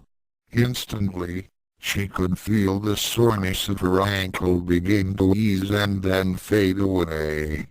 All the bruises and cuts that she had received in battle were gone in moments and she felt new energy surging into her body. As the Hyrule Knight took back the bottle, Yoko got up and tested her healed leg. When she saw that it had been completely mended, she turned back to her rescuer, with a certain reddening on her cheeks. "Thank you." "No problem. Oh, and by the way, I believe that this is yours." Holding up the soul lance, he recalled the Triforce of Courage, causing a brief light to appear in the center of the hand grip. When the light faded, Ranma handed back the soul sword to Yoko while resheathing the bigger sword. "Thank you." "You're welcome," Ranma said as he gestured for Navi to follow him. "Hold it right there, Buster. It's time you answered a few questions." Ranma turned when he heard Sailor Venus's voice. He then silently regretted not setting up a warp point prior to the battle, otherwise he would have just teleported away. The Tenchi approached him with determination and a little something else in their eyes. They were a little uneasy about confronting him after what they had been told by Setsunan. How could they destroy a potential ally like this? He had just defeated a major Yuma and saved lives. He couldn't be a threat, could he? Ranma was about to tell them that he wasn't in the mood for answering any questions when his magic senses went off. Navi also bobbed up and down and gestured to the crater that had been Tokima. "Hyrule Knight. Look." Ranma and the others turned and their eyes widened as they saw a large mass of gelatinous goo and pulsating energies emerge from the remains of the once mighty Devil King. The throbbing orb rose up into the air and began quivering even more violently. The Tenchi and Yoko's group didn't know what to make of it as they all got into ready stances. To the Hyrule Knight and his pixie partner, it was a sickeningly familiar sight. "No way! It can't be. I destroyed it back on Hyrule." The former hero of time unsheathed his blade again and stepped forward. It was then that they all heard a booming voice that was coming from somewhere above them. "Well done, Hyrule Knight. Despite my resurrecting Tokima, you were still able to defeat him." "Saffron," Ranma gritted.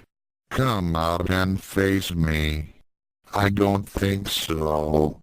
Rest assured, we shall meet face to face, but the time is not yet right. For now, I think I'll use Tokima's remains to recreate an old acquaintance of yours. Have fun." Saffron's voice faded away, leaving the Devil Hunters, the Sailor Tenchi and the Hyrule Knight to face off against his creation. The floating orb suddenly increased to 10 times its size and then the ground shook beneath them.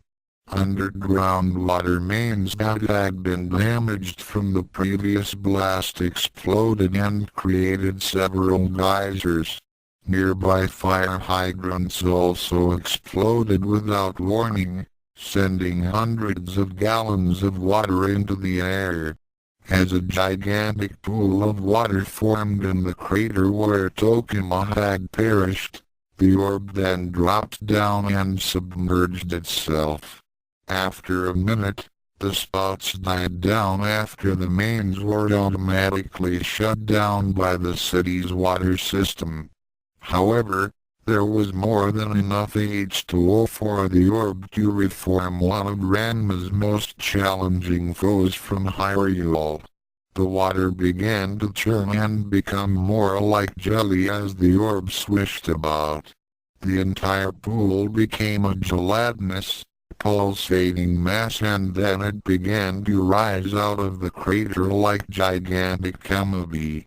The orb within rose with the semi-solid water and was towering over the group like some gigantic cyclopean eye.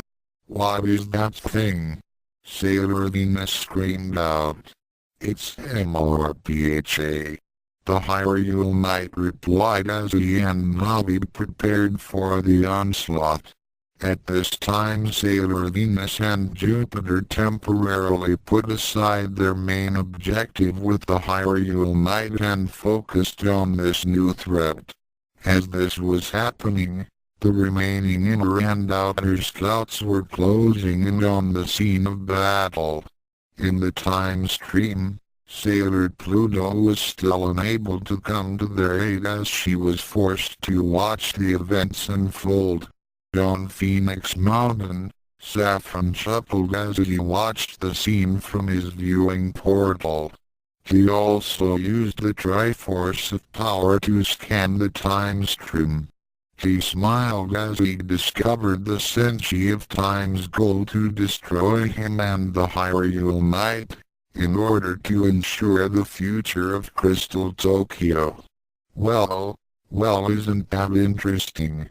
Perhaps I can use these Senshi to my advantage. Saffron began thinking about the possibilities.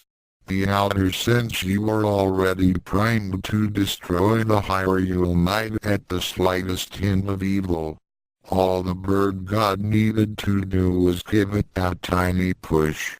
Of course, it wouldn't do to have any of this connected back to him. However, he knew of a few people who would gladly stir up some trouble just for the fun of it.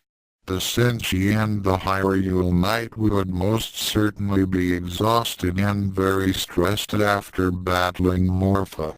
That would be the best time to get them at each other's throats.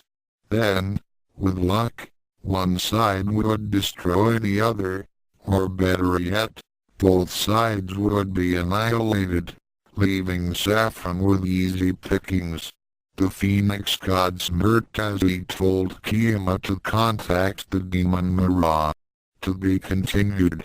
Author's notes. Well, that does it for the revision of this chapter. It's relatively minor, but I had to take care of it before I begin writing chapter 7. Ranma will soon have his hands full, not only with Morpha, but with the Sailor Senshi as well. You can also expect some guest appearances from Oh My Goddess as well. See you there.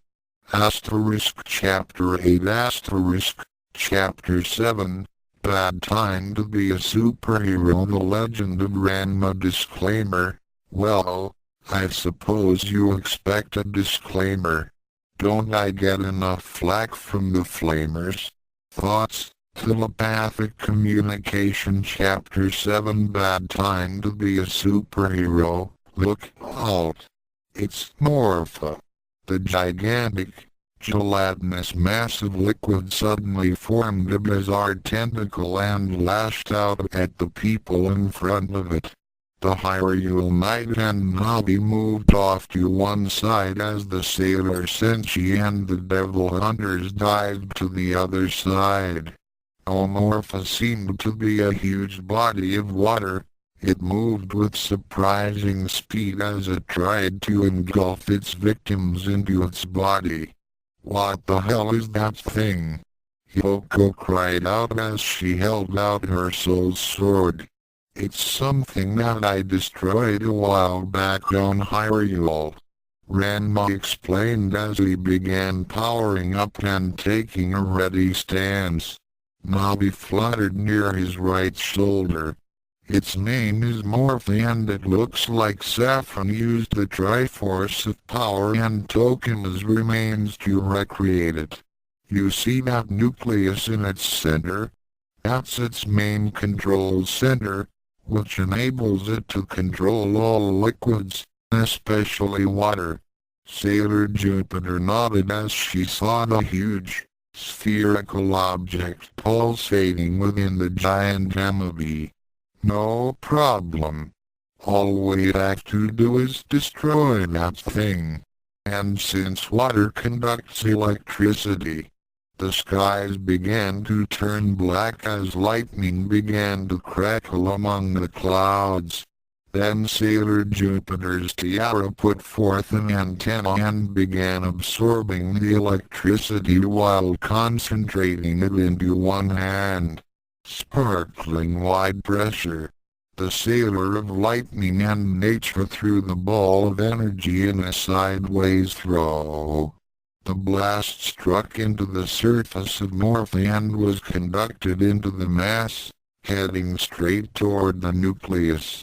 However, the nucleus let off a bright glow and simply reflected the lightning back out of its body. Ranma and the others had to duck for cover as Sailor Jupiter's attack was sent right back at her. Look out! P-R-G-G-G-G-H-H-H. Sailor Jupiter screamed as the own attack struck her. She was thrown back several yards and was a little more than dazed as she landed on her back. Ranma ran toward Sailor Jupiter as Morphe suddenly threw out more tentacles, which suddenly became as hard as steel. He just barely managed to sweep the Senshi off her feet and get her out of harm's way, before the pseudopodia impaled themselves into the ground and shredded the few remaining trees that were still standing. Makoto felt a warm flush of heat as she found herself in the hard-muscled arms of the Hyrule Knight. It felt wonderful. It was just like being in the arms of her old boyfriend. No, it was way better. However, she then remembered Sailor Pluto's words and became saddened at the possibility of destroying him. How can I fight against this guy? He just saved my life again. Sailor Venus felt a sudden twinge of jealousy as she saw the Hyrule Knight save her comrade like a handsome swashbuckler of those torrid romance novels she read in secret. She began imagining herself being held close in those strong arms. She shook her head soon afterwards, dispelling that silly notion. This was no time for fantasies. A water monster was threatening Tokyo and they still had to deal with the Hyrule Knight. Though she too found herself reluctant to deal with him. Love any chain. A long chain of energy in the shape of golden hearts whipped out toward Morphe. But the giant Navi had learned from its previous encounter with Ranma on Hyrule. It knew that its nucleus was its weak point and countered Sailor Venus's attempt to snare its brain. It lashed out with a hard water tentacle and batted the energy rope aside. Ranma saw that he had an opening as he landed behind the blob. Setting Sailor Jupiter down, he called forth the long shot and fired off its harpoon. However, Saffron's power had made Morphe faster at countering threats, and though the metal barb shot through its watery body, the nucleus put up its defensive shield and the point rebounded off. No good. I can't pull out its nucleus like the last time. Ranma shouted as he and Sailor Jupiter scrambled out of the way as Morphe threw out 3 more tentacles to try and ensnare them. H. Asusa.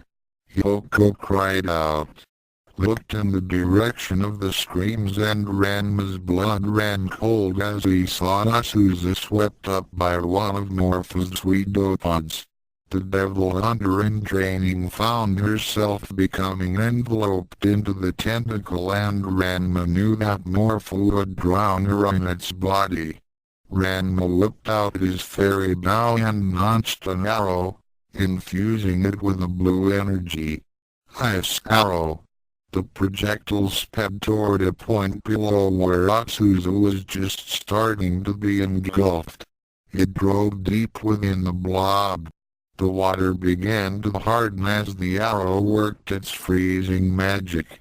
He rushed forward, putting away his bow and calling forth the bigger sword. He leapt high and struck forward with the massive blade, causing the water arm to snap off like an icicle. The limb fell, shattering like glass, and Asusa found herself shivering as she was sprawled on the ground. Ranma wasted no time in helping her up and getting her away from the monster. The shattered pieces of the tentacle that had held her melted into small puddles of water and amazingly moved back to the main body to be reabsorbed. Sailor Jupiter and Venus saw that they needed help as their own attacks weren't working against this monster. Lightning and energy beams were easily reflected, and they spent most of their time dodging water tentacles. Then suddenly, it withdrew all of its appendages into its mass. Then its nucleus began to glow even brighter. "What's it doing?" Venus asked. "I don't know, but I don't like the looks of this," Sailor Jupiter replied as she took a ready stance. Ranma didn't like the looks of it either. This new Morphe was far more deadly than the seemingly mindless blob he fought on Hyrule. His fears were confirmed when the surface of the amoeba suddenly began forming spikes, making it resemble a giant sea urchin. It then suddenly expanded, launching the spikes in all directions. The water spikes took on the hardness of diamond as they shredded dead tree trunks, cracked concrete, and smashing through nearby parked cars. "Whoa!" The two sailors Senshi had to duck for cover and winced as several of those projectiles managed to come close enough to graze their legs, sides, and arms. Clang! Clang! Clang! Clang! Clang! Clang! Clang! Clang! Ranma gritted his teeth after calling forth his Hylian shield to deflect the barrage as he put himself between Morphe and Yoko and her group. Navi was busy using her own magic to deflect any spikes that managed to get past her partner. Things were getting more intense. On Phoenix Mountain. "Now let me get this straight," the demon Mara said as she spoke with Saffron. She gestured to the viewing port of the battle that was occurring. "You want me to pit this Hyrule Knight against those Sailor Senshi and stir up some major conflict between them, right?" Saffron grinned as he said, "Yes, and I know just how much you love to stir up misery and despair. I knew this would be right up your alley." The Sailor Senshi are already suspicious with this newcomer, and it'll only take a small push in the right direction to have them at each other's throats. This will also throw a big monkey wrench into Sailor Pluto's plans. And I'll make sure she won't interfere until after you've finished with your job. It's tempting," Mara admitted as she watched the battle continue. She had caused much mischief over the centuries, making former allies into bitter enemies. Though not many people know it, she was the one who really caused the Cold War. With tensions as high as they were at the end of World War II, it was a simple matter to get Stalin to declare the United States as the enemy. Now with this much tension between two powerful sides, the Hyrule Knight and the Sailor Senshi, the thought of all that lovely chaos was just too much for the demon to resist. She also knew of Sailor Pluto's plans to create Crystal Tokyo, and the thought of that perfect, peaceful, and boring utopia becoming a reality made her want to hurl. If causing friction between the Senshi and this potential ally of good would greatly interfere with the Senshi of Time's plans, then she was all for it. I'll do it. Splendid. I'll leave the method up to you. Just make sure that the Hyrule Knight is seen as the villain. As for your payment, Mira held up a hand. No need to pay me. A job like this would be payment enough. I would have stirred up some trouble with these people anyways. Hell, with this much potential for chaos, I would paid you for a chance at this. Whatever. In any case, I suggest that you wait until after they defeat Morpha. Their emotional states will be at their peaks and their guards will be down long enough for you to sow your seeds of discord. No problem. See ya. As the demoness disappeared in a puff of brimstone, Saffron grinned as he watched the viewing portal. Mira was certain to stir up a lot of mayhem and the hero of time would soon be fighting against the former allies of Hyrule. Though the Phoenix God was doubtful that the Senshi would have sufficient power to destroy him, they would weaken him enough for Saffron to take the Triforce piece that Ranma possessed. Just fighting the enhanced Morpho was already tiring the Hyrule Knight as he launched more energized arrows and continued to drain his dwindling stores of magic. Now the rest of the inner and outer Senshi were nearing the battle scene. Awakened Ranma against nearly fresh Senshi did not give the Hyrule Knight favorable odds. At the devastated park, Ranma and the others were breathing hard and were feeling the strain as the prolonged battle took its toll. So far, they had managed to defend against Morpho's attacks, but just barely, and even the Hyrule Knight was feeling a little winded.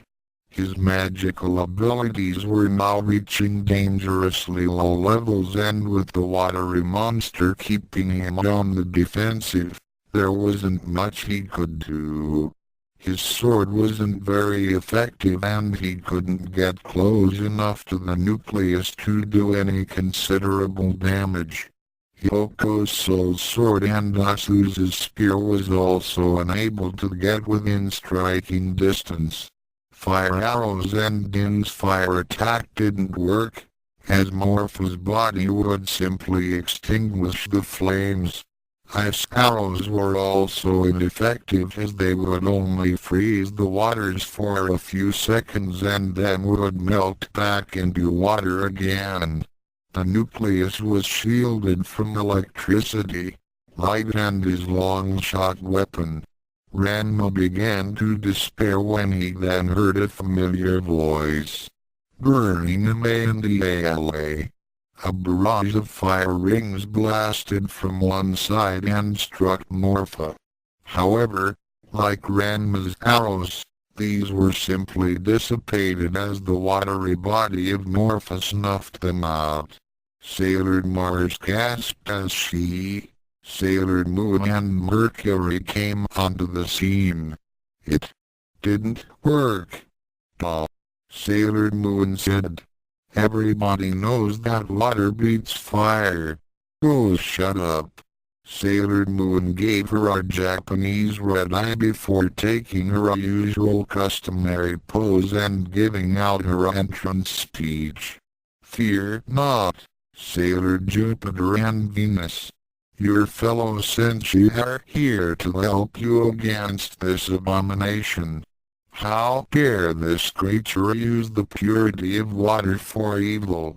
I, Sailor Mercury, will defeat it. I, Sailor Mars, shall assist and use my fires to boil it into nothingness.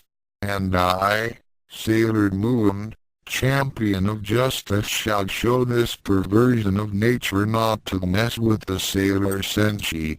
In the name of the moon, we shall triumph." The three inner Senshi took a group pose. Meanwhile, hiding behind the wreckage of a parked car, Mira gagged. "P-O-R-G-G-G-H-H-H. All of this righteous babble is making me sick to my stomach." And I thought Beldondi's voice was hard on my ears. She shook her head and continued to watch the battle, waiting for her chance to strike. As she observed, she began thinking about her meeting with Saffron and his sudden rise to godhood.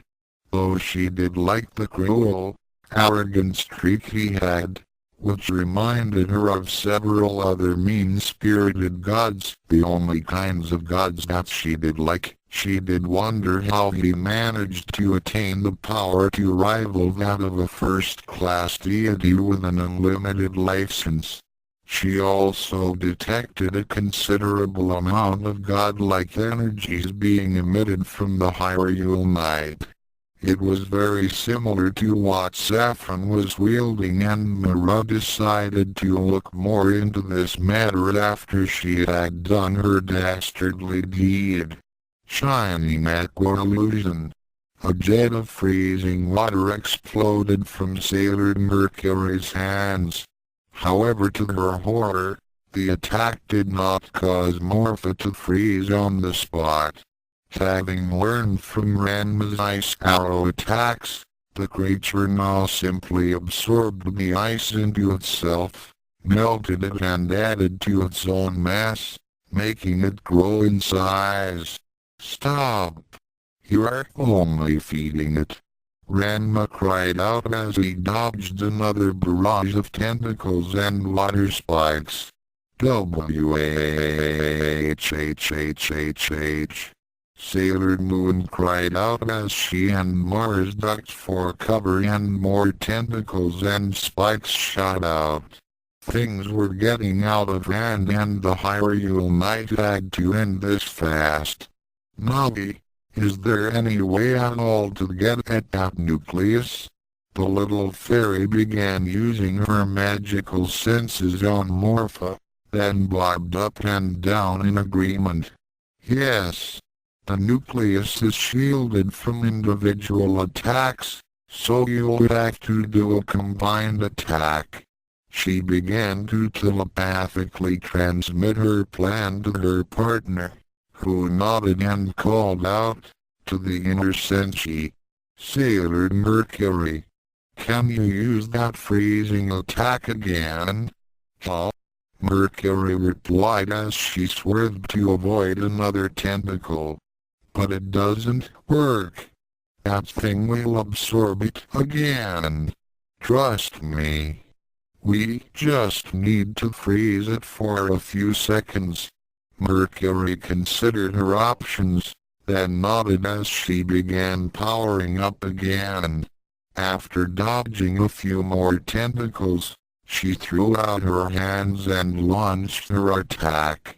Shining aqua illusion. At the same time, Ranma took out his fairy bow and began launching ice arrows in rapid succession. Ice arrow barrage. The combined freezing attack struck into Morphe and began to cause its body to stiffen. 15 freezing bolts and Sailor Mercury's attack caused Morpha to freeze up too fast for it to absorb all at once.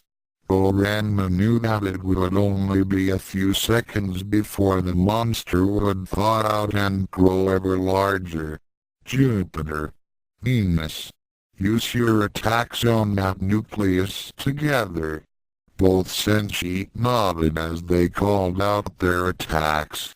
Love Emmy Chain. Sparkling wide pressure. Just as they launched their energies, Ranma called forth the long shot and fired off its harpoon. He began focusing the Triforce of Courage into the links, which caused Sailor Venus's chain and Jupiter's electrical blast to become attracted to it. The long shot's chain merged with Minako's chain and Mikoto's electrical energies began running down the length and focused at the point. Fortunately, Ranma's golden gauntlets insulated him. LONGSHOD Spark Chain Attack. The combined powers struck into Morpha, just as it was about to melt free. The nucleus was just starting to put up its defensive shield when the harpoon drove into it, causing a huge electrical and light energy discharge to occur. With the point firmly embedded into his target, Ranma smiled. Calling forth his iron boots to anchor him, he gave a mighty yank on the chain while activating the retracting switch. Time to reel in this fish. The huge nucleus tried to resist being pulled from its body, but in a couple of seconds, Ranma yanked it free from the pulsating mass. As it cleared its body, the mass of water it controlled spilled all over the place, losing all cohesion as the nucleus was ripped out. Ranma pulled hard and the nucleus was sent flying into the air. He then made his iron boots and long shot disappear and readied his sword. Sailor Moon and the rest of the Inner Senshi saw their chance and launched their attacks at the descending sphere. Burning ANDALA. Shining Aqua Illusion. Siriasianti Beam Shower. Sparkling Wide Pressure. Moon Spiral Heart Attack. The nucleus was blasted, scorched, frosted, shocked and then got hit by a huge heart, but still did not break apart. Ranma knew that once it touched water, it would reform its body again. That wasn't going to be permitted as he focused the Triforce of Courage into his blade. Huge amounts of power were emitted as his aura took on the purest white. Then he leapt high and struck. TRIFORCE Sword of Courage. With a downward swipe, Ranma's sword cut a huge gash. The monster's brain began pulsate uncontrollably as the power within it could no longer hold itself together. With an inhuman sound of death, the nucleus exploded into a shower of water droplets and light. All those present at the scene had to shield their eyes from the bright strobes, including Ranma and Navi as they were thrown back from the explosion. He landed hard on his back and was in a bit of a daze, while Navi fluttered down, when Mira decided to make her move. It was at that time that Sailor Uranus, Neptune and Chibi Moon appeared at the scene. On the other side, Hyoko and her group were also recovering from the bright light. The Demoness Mira decided that a simple illusion spell was all that was needed to turn the Sailor Senshi against the Hyrule Knight. And what better way than to endanger an innocent and make it look like Ranma had done the deed. making her way toward the still-gazed hero and his fairy partner. She took on an exact appearance of the Hyrule Knight, while cloaking the hero and his fairy in shadow, hiding both of them from view. Navi looked up when she sensed the dark powers and saw an exact replica of her partner glaring down at her. "Who are you?"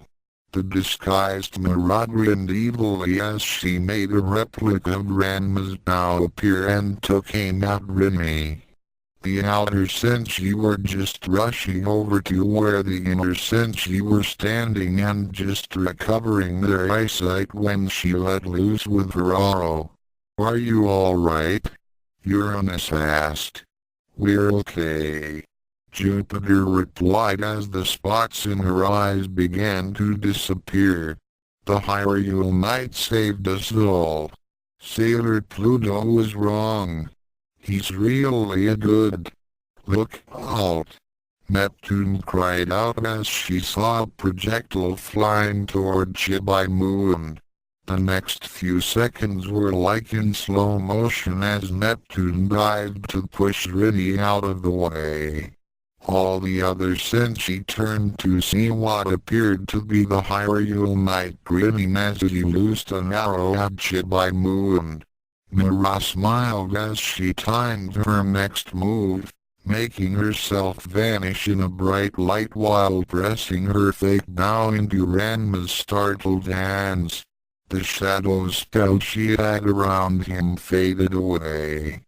"FFFFTDHOK," Neptune cried out as the enchanted barb of Mira's arrow dug deep into her shoulder, just as Rini was pushed out of the way. "Neptune!" Sailor Uranus cried out as she saw her lover screech out in pain. As she saw blood began to flow from Mikaru's shoulder, her eyes turned to a bloody haze as she glared at the one who would dare hurt her Mikaru. Ranma was just staggering to his feet as the light faded away, and was just looking up when he saw the not-so-pleasant visage of an angered Sailor Uranus. H also noted the looks of shock on the other senshi's faces. When he saw the arrow protruding from Sailor Neptune's shoulder as she fell, then looked at the bow in his hand, he turned pale at what this situation must look like to them. "Wait! You monster!" Sailor Uranus screamed and she charged at Ranma and then struck the ground before her. Worlds shaking. Ranma had to drop the bow and move out of the way as Uranus' attack blasted at him. He tried to say something in his defense, but that was when the short-haired blonde threw another one of her attacks at him while screaming. "Sailor Pluto was right. You backstabbing bastard. You are a threat to us all and will be destroyed." Worlds shaking. Ranma saw that reason would not reach her as he took out his sword again. Navi floated beside him and tried to say something, but neither Ranma nor Uranus would listen. Ranma was too busy trying to fend off Uranus' attacks and the outer senshi was too enraged to eat anything. The rest of the senshi were still in shock over what had happened, but they could not deny what they had just witnessed. They had thought that Sailor Pluto was wrong and that the Hyrule Knight was in fact on their side. Now, it seemed that the senshi of time was right and they felt betrayed.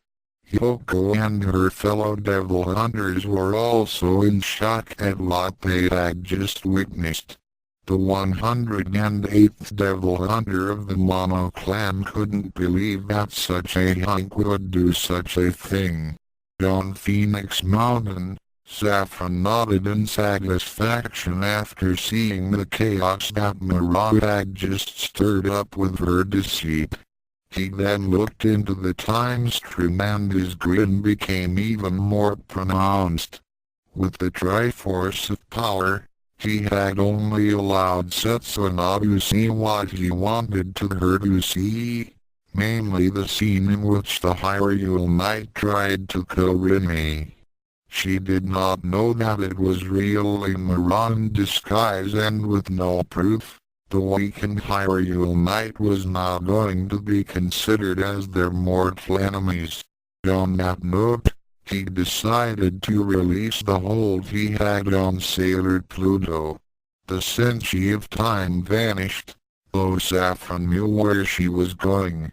Ranma was near the breaking point as he kept trying to calm Uranus down so that he could explain.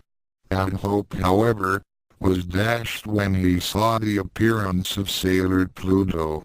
She really didn't look like she was happy to see him. The Senshi of Time leveled her staff at him and said in a cold tone, "Now that you have shown your true colors, as I had suspected, you will be eliminated. For the future of Crystal Tokyo." "Listen to me." "I didn't." Dead scream. Ranma had no choice but to call forth the mirror shield to defend against Pluto's attack. Navi floated behind him to lend any of her remaining energies. The dead scream attack slammed into the polished surface and was then reflected back at the Senshi of Time.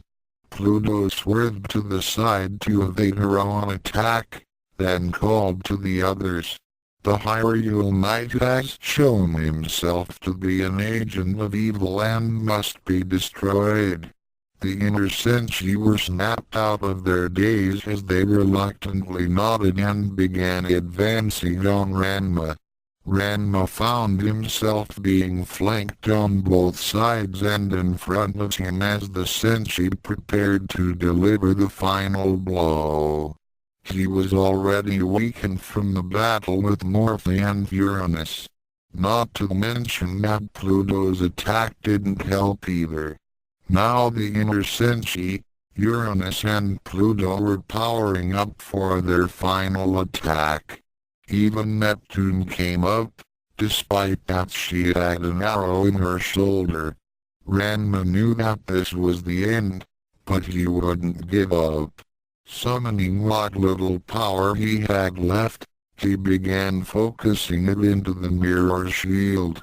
"Triforce of Courage, help me." In response to Ranma's plea, the artifact began to give off a bright light as Ranma's form once again became silhouetted in a white aura. That was when the Sailor Senshi struck. Alresian SHI Planet Power. Ineresian SHI Planet Power. At the same time, Ranma called out his protection spell. Use Love. The crystal shield appeared around him, just as the combined attacks struck his shield. The energies began competing against one another as they clashed. In the background, the Devil Hunters could only stare in shock as they witnessed a battle of titanic proportions. It was then that the place where Ranma was standing exploded. Everyone present covered their faces as debris went flying everywhere. The energies they had used in their attacks came reflecting back at the Sailor Senshi, knocking them off their feet and sent them sprawling. When the smoke cleared and they all looked up, Ranma was nowhere to be seen. All that was left was a huge crater and some charred remnants of the mirror shield. "The time stream is secured," Sailor Pluto declared.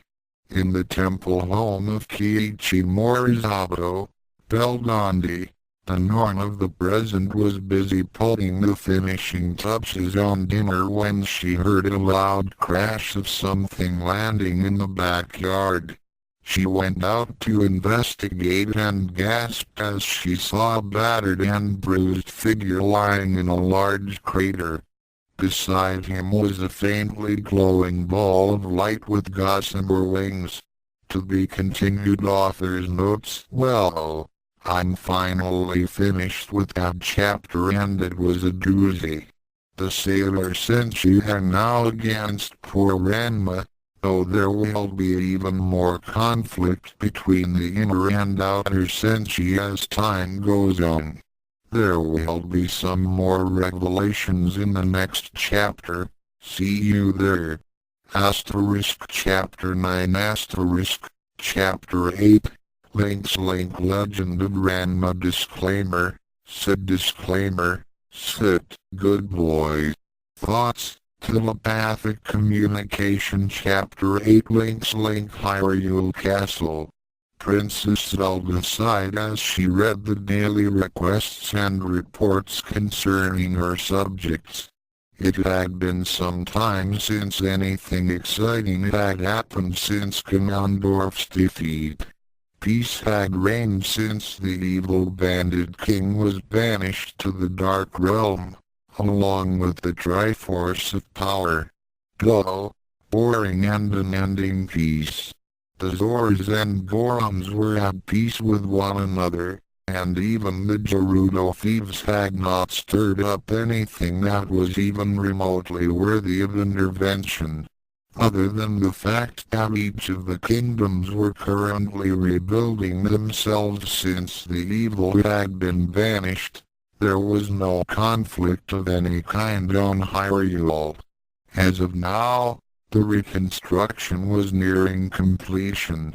The forest of the Kokiri was still alive with its never-aging youths, yet they seemed to be lacking a certain amount of vibrancy, since Ranma no longer inhabited those woods. Ranma's childhood friend Syria had visited Hyrule Castle, occasionally. She too had missed his company and wondered how her old friend was doing back on his world. Princess Rudo of the Zors had come by recently during a peace conference and she had confided with Zelda about her yearning to be reunited with her fiancé.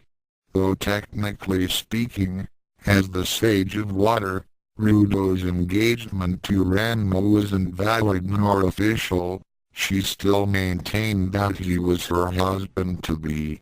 Darunia, the big boss of the Gorons, would always chuckle at the mention of his sworn brother as he continued to raise his son Ranma, who he had named after him. Yes, the world of Hyrule was at peace, and it had become so tedious that Zelda would sometimes wish that something would happen to break the monotony. As if in answer to her wish, something did happen. Just as the ruler of Hyrule was reading another boring request, her right hand suddenly flared with pain as the back of her hand flashed with the symbol of the Triforce of Wisdom. She let off a scream, which brought the royal guards standing outside the throne room barreling inside with weapons ready. "Princess Zelda, are you all right?" Impa asked. Despite being the Sage of Shadow, she still considered herself as Zelda's personal bodyguard. The princess nodded as she looked back down at her hand. Her eyes widened as she saw the Triforce of Wisdom glow brightly. The two empty sections of the symbol also began to flicker, indicating that something was happening to the other two parts of the relic. Zelda felt the strongest sensation from the section that pertained to the Triforce of Courage and realized that something had happened to Ranma. Impa also had a psychic connection to the Triforce as a sage and she began to feel what Zelda was experiencing. Throughout the lands of Hyrule, The remaining sages stopped in whatever they were doing and turned their attention to the sudden disturbance.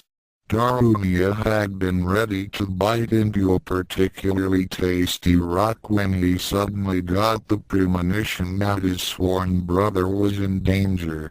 Princess Rudo had been relaxing in a hot spring when she saw an image of her fiancé in great pain.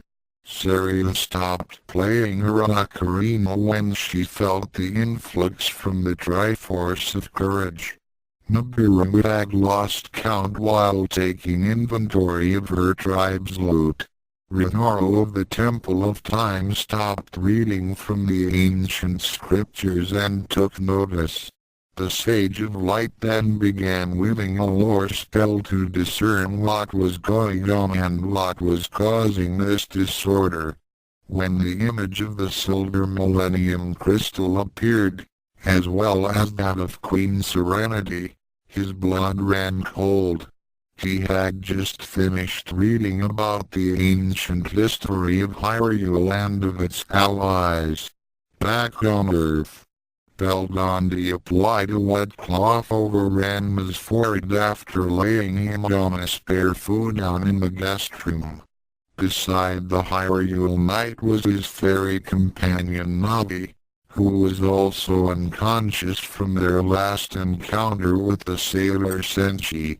As the Norn of the present tended to their wounds with a few healing spells, she then noticed an incredible surge of power emanating from his right hand. She recognized the energy from what she had detected previously and looked down at it. She gasped as she saw the symbol. Belgondi was not the only one who detected the surge of power.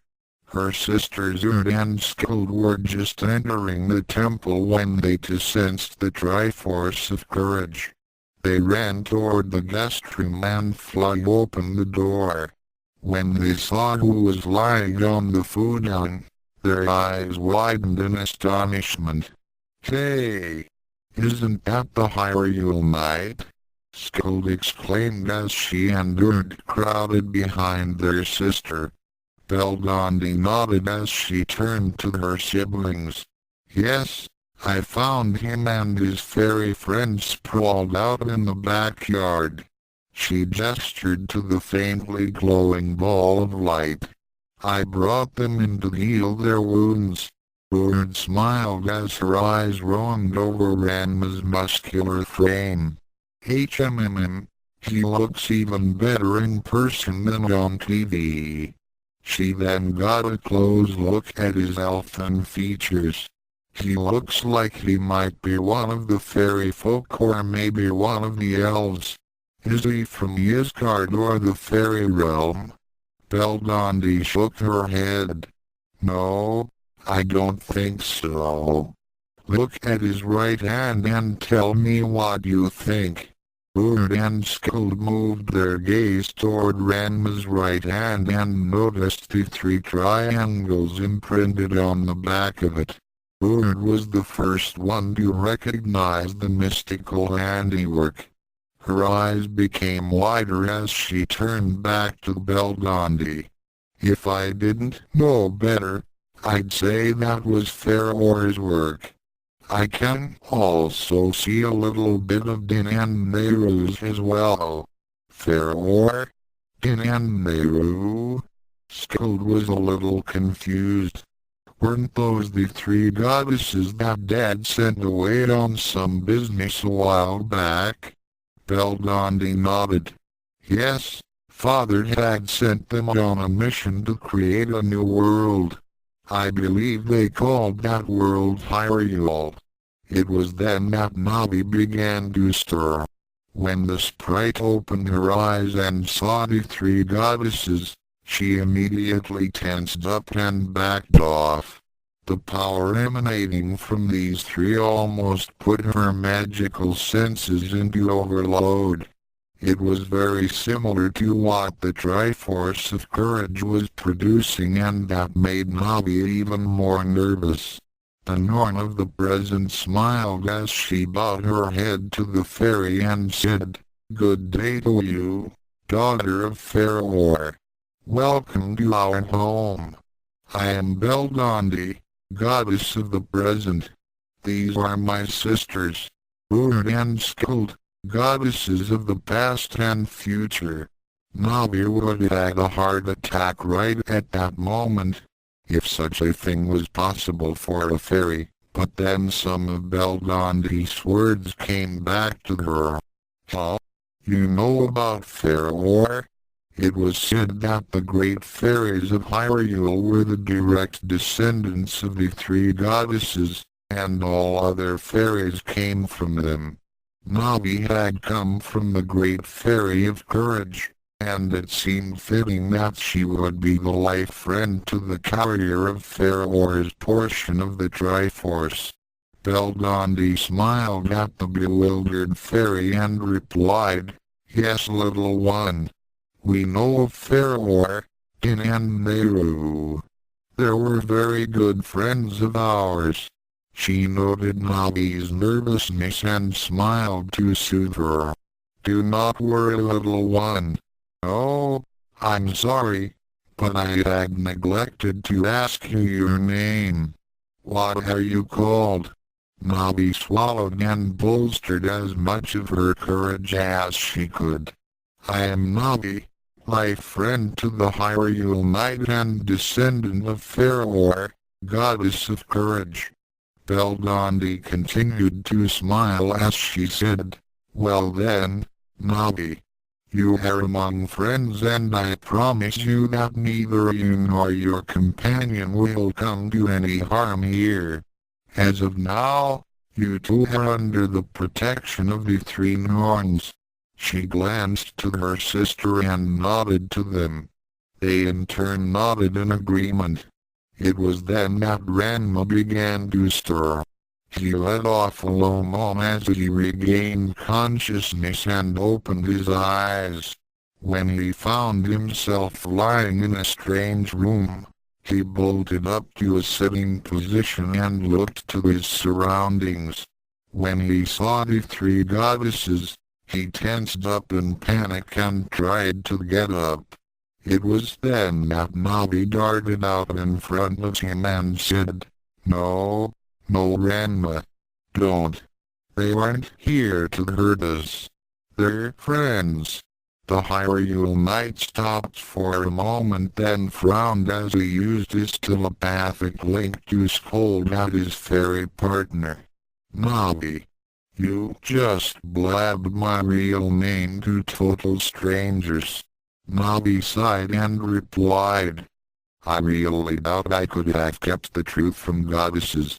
They're on our side though, and they happen to know about Hyrule and her sisters." "Hyrule? You mean the goddess of courage?" It was then that the rest of Navi's words came back to him. "Wait a second. These three are..." Ranma could only stare at the Norns as Navi sheepishly made introductions. "Ranma, I'd like you to meet Urd, Beldandi and Skuld, goddesses of the past, present and future." Meanwhile, in the time stream, Sailor Pluto frowned as she peered into the time gate. The future was still going all over the place, and she had thought that with the elimination of the Hyrule Knight, the space-time continuum would have stabilized itself. She was still getting images of the Hyrule Knight as he changed the future of Crystal Tokyo and interfered in key events. There were still too many divergences. That meant that the Hyrule Knight had not been eliminated. Well, the Senshi of Time would soon rectify that problem. At Rei's temple, as the Senshi of Time contemplated her next move, the inner Senshi were gathered around the brainiest of their group. As she gazed at the readouts of her computer, she frowned as she read the data. On the table in front of her were the shattered and charred remnants of the mirror shield, which they had collected after their battle with the Hyrule Knight. "So what's the scoop, Ami?" Ray asked. The blue-haired girl shook her head as she replied, "My computer's scanners can't identify the alloys that the shield was composed of. Whatever this material was, it was highly resistant to energy attacks. The fact that it reflected Setsunan's dead scream attack was nothing short of remarkable. The metal is far denser than even vanadium or the best titanium alloys. That probably explains why the pieces were so heavy." "I'll say they were," Usagi affirmed. The shield had been shattered to small fragments, but even a nickel-sized piece weighed more than small lead weights. It had taken the inner Senshi some time to collect as much of the remains of the mirror shield as they could. They now had the pieces laid out on the table in its general shape like a haphazard jigsaw puzzle. It nearly took the combined powers of both the inner and outer Senshi to destroy it. Ami continued. "Though the Hyrule Knight did use that magical barrier as well." Makoto sighed in depression as she thought back to the battle.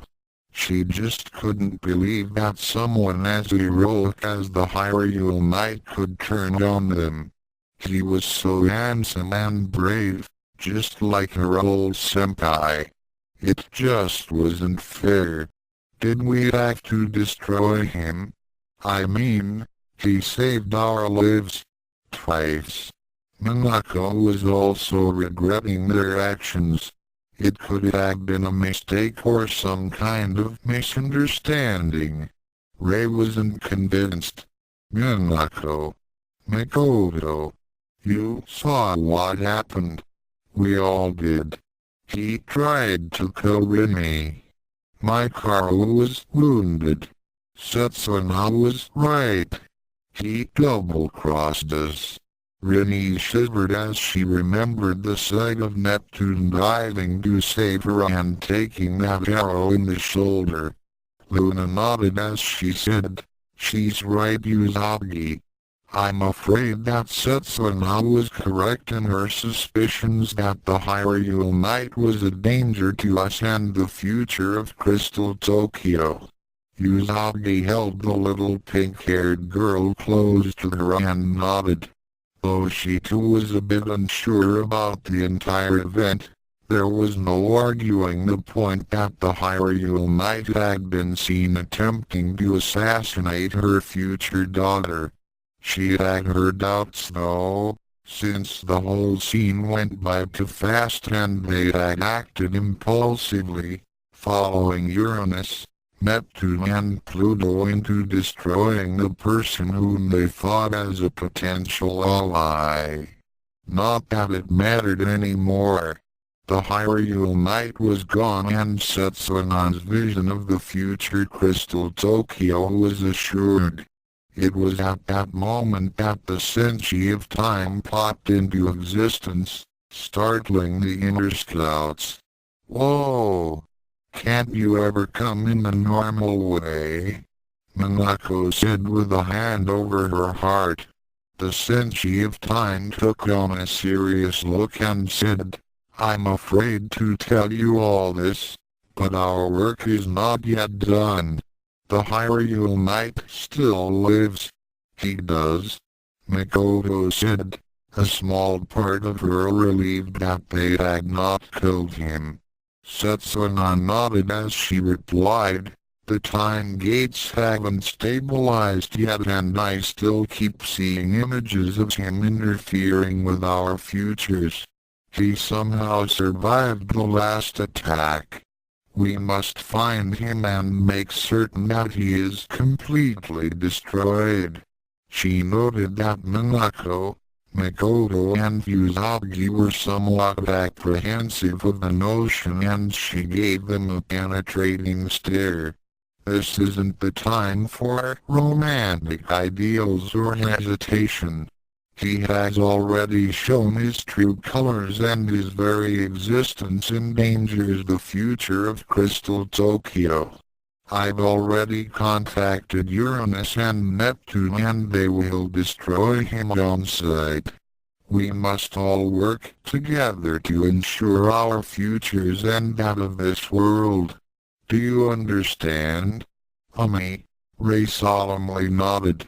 Then a few moments later, Usagi, Minako and Makoto reluctantly did the same. There was no turning back. On Phoenix Mountain, Saffron was congratulating Mira for a job well done and assured her that he would not forget the debt he now owed her. Though deep in his mind, the Phoenix god had no intention of ever paying her back. With the Triforce of power at his command, Saffron could easily welch on the marker at any time. Mira was at the moment, feeling very satisfied at the moment as she cackled. That was just too easy. All it took was a simple illusion, and those half-wits in the Fukus are now out for Elf Boy's blood. What a riot! Saffron nodded in agreement. Yes, and none of this can be connected back to me. In any case, will the Senshi suspect anything? Not a chance. Mira grinned. That illusion spell made them all think that the Hyrule Knight had turned on them, and I even maintained the illusion after the battle to give it more credibility. Watch. The demon first class gestured to a viewing port at a scene where Sailor Uranus was pulling out the arrow. Neptune let off a scream of pain as the projectile was yanked out and seemed to fade away in a cloud of black ash. Those stupid Senshi only think that they removed the arrow, when in actuality, it wasn't even there to begin with. Neptune thinks she is in pain, when the pain is all in her mind. I'll maintain the illusion for a bit more until she's healed. They won't suspect a thing. Excellent. Now that the Hyrule Knight cannot depend on the Senshi as allies, it is now only a matter of time before the other parts come to me. Parts? What parts? Mira asked. That is none of your concern. Saffron replied. No, leave. I shall repay you for your services later. Mira frowned at being brushed off, but vanished anyway. She could always come back later to find out what Saffron was planning. After all, he ought her now. On Hyrule, Princess Zelda got some startling news from the Sage of Light as she and the other sages were gathered in the conference room at her castle. What? Are you certain, Rinaru? The elderly man nodded as he said, Yes, Princess Zelda. The images in the lore spell I used to discern what had happened to the hero of time were very clear. He had been attacked by the Moon Kingdom of the Silver Millennium. I too must agree. Saria said. I had consulted with the Decatry Sprout. As you all know, it possesses all the memories and knowledge of the great Decatry. It has been confirmed that whatever attacked Ranma was in fact the ancient powers of the Senshi. The ruler of Hyrule frowned as she had read the old texts concerning the alliance between Hyrule and the Moon Kingdom. She then turned to Rinaru. Tell me, is the treaty that they signed with us still valid? After all this time? Yes, Princess, Rinnoru replied. So does this mean? Zelda thought for a moment and then nodded. Yes, it does. Ranma had been born on Earth, but he is still considered the hero of time, and Hyrule's ambassador. By attacking him without just cause, the Moon Kingdom has violated the terms of the treaty and therefore. Zelda took a deep breath and said in a very cold tone, "We are now at war." Darunia slammed a rocky fist on the table and nodded. Indeed. No one shall harm my sworn brother and get away with it. The Gorons shall stand by your side, Zelda. Rudo nodded and raised a thin hand. The Zoras shall also stand by your side and see justice done. My betrothed had done much to save our kingdom and that of Hyrule. Impa and Saria paused for a moment, then nodded their agreement. Naburo, who had been silent until now, raised her hand and said, "The Gerudo thieves hold great respect for the hero of time. He had freed us from the tyranny of Ganondorf. We shall also see this matter through."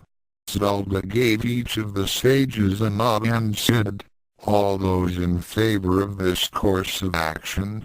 "Aye," everyone said. "And opposed?"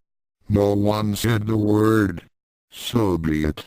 Now we must prepare. The Moon Kingdom shall rue the day they decided to attack our savior. We shall take back what we had given to them 2 millennia ago. It seems that they had proven themselves unworthy."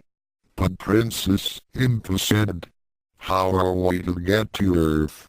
Zelda stood up to her full height and said in a solemn tone, "When I last sent Ranma to Earth, using the Ocarina of Time, I had no reference point to use and had to rely on his earliest memories and the nexus within the Temple of Time.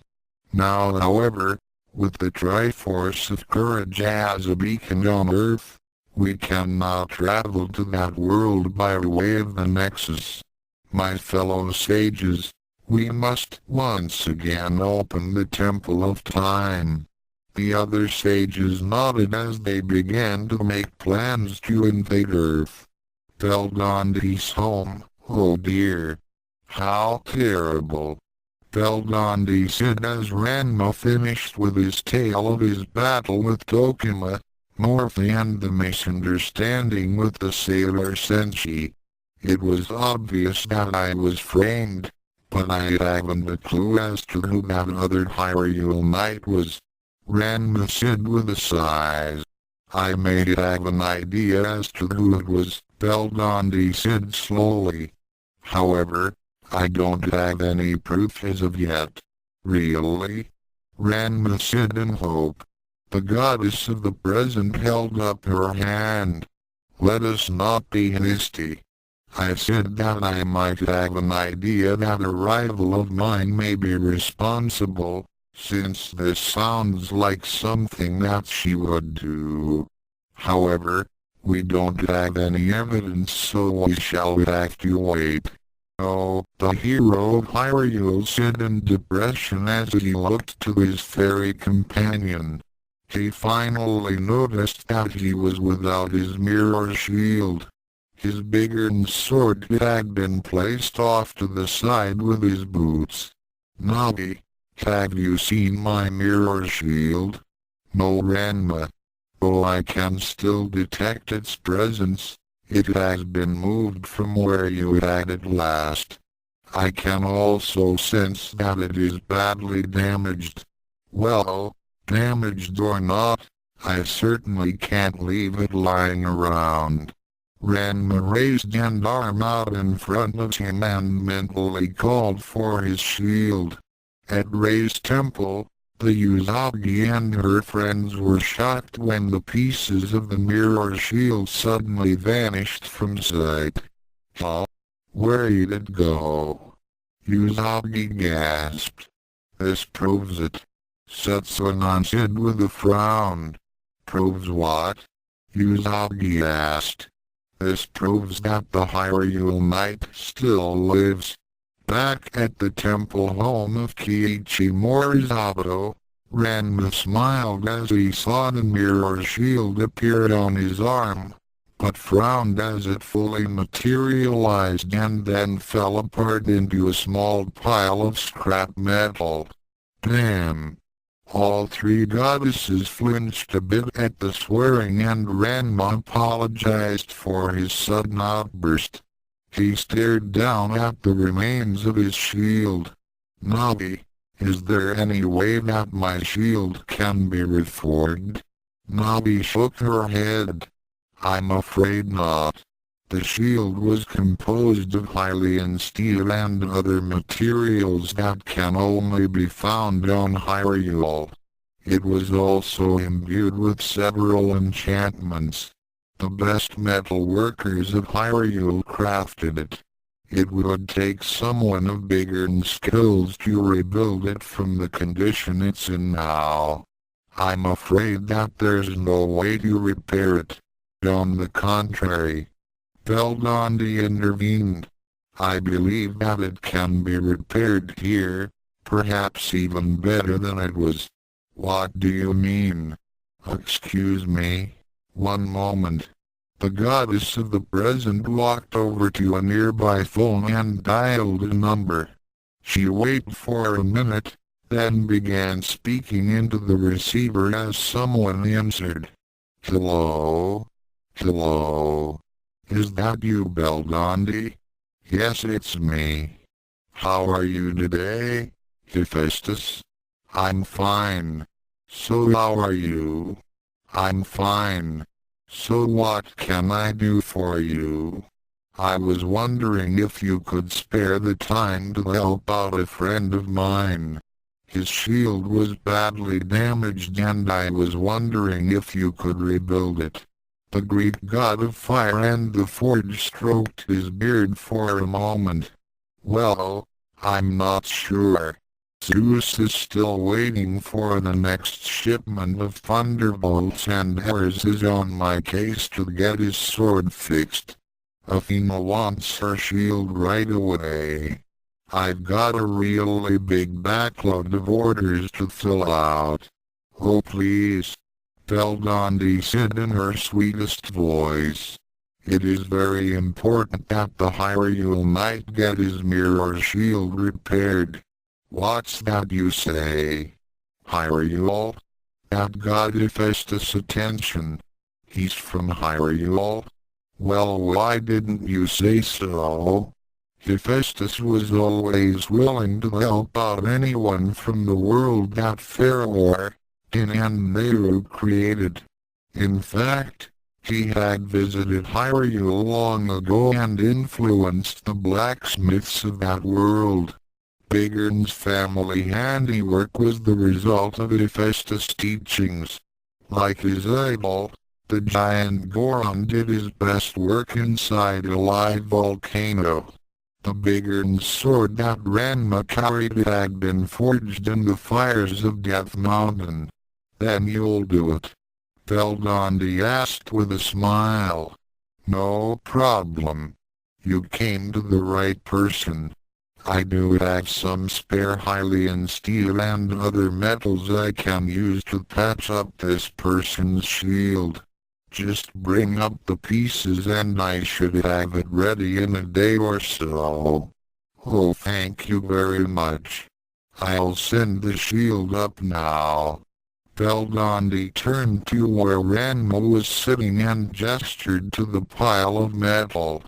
In an instant, the damaged mirror shield disappeared, leaving Ranma and Navi to stare in shock. Beldandi waved a hand and said, Don't worry. The shield will be returned to you in a day or so. She then spoke into the phone.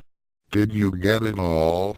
Hephaestus looked at the shattered mirror shield that was on his work table. Whoa! This shield has seen better days. Whoever attacked this friend of yours did a real number on it. Can you repair it? The Norn asked. Hephaestus gave the pieces the once-over and nodded. It will be tricky, but it's still possible. At least all the fragments are here, so all I have to do is melt them down, add some more steel, reshape the shield, restore the enchantments, and polish the surface like I did for Perseus. I might be able to make it even better. Though I have to admit, this was a fine example of Hylian workmanship. Will it take long? No. A day? 2 at most. Thank you, Hephaestus. Hey, for you or the 3 goddesses of Hyrule, any time. The Greek god hung up and began to work on Ranma's shield. Back on Earth, Beldandi hung up the receiver and went back to where Ranma and the others were sitting. Who was that? The Hyrule knight inquired. That was Hephaestus, Greek god of fire and master blacksmith. Beldandi replied. He knows about Hyrule and even taught the ancient people how to forge metals. He will repair your shield. Whoa! Ranma was more than overwhelmed at how casually Beldandi was taking this. He was still unnerved that he was in the presence of beings that had a direct link to the most powerful relic of Hyrule, the Triforce. Urd smiled a bit at Ranma as her eyes continued to roam over his muscular form. She liked his inhuman beauty and how his blonde ears emphasized the angular face and golden hair he had. Though she was curious at what his other form looked like and if it was as good-looking as his present appearance. By the way, Ranma, do you mind if I call you that? Ranma looked back at Urd and was even more nervous at the openly hungry look she was giving him.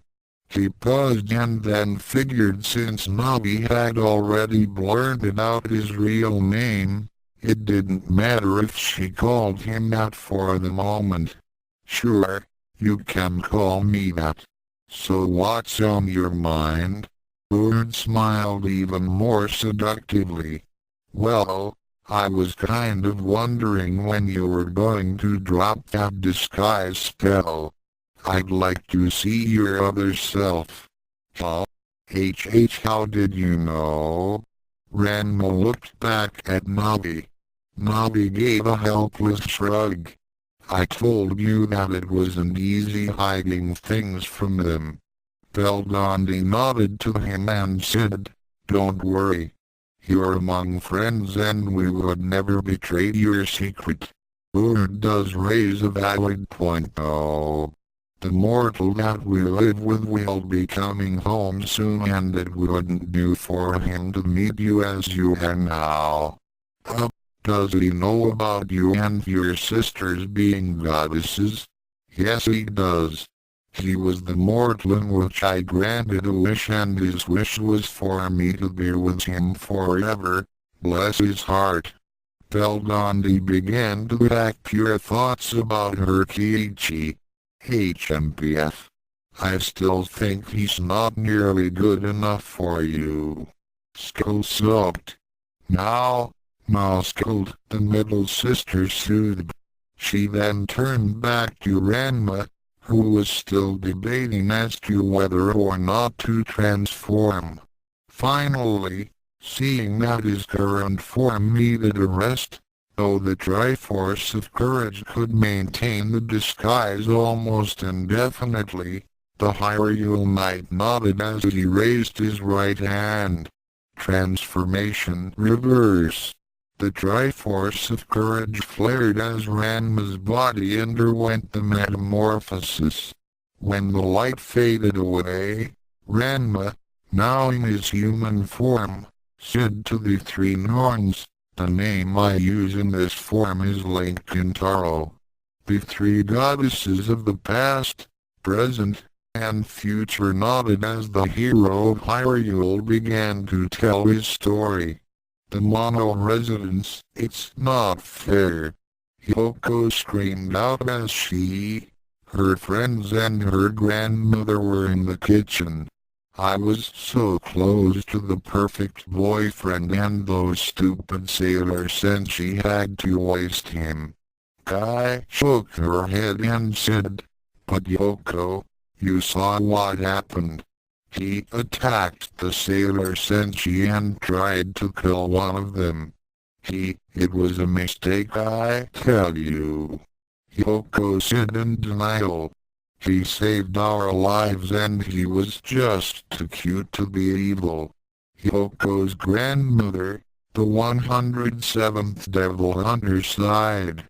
"Yoko, as much as I want to believe that the Hyrule Knight was innocent, we can't deny what we saw. In any case, what we believe doesn't really matter now. There was no way he could have survived that attack. It's time to face reality. He's gone.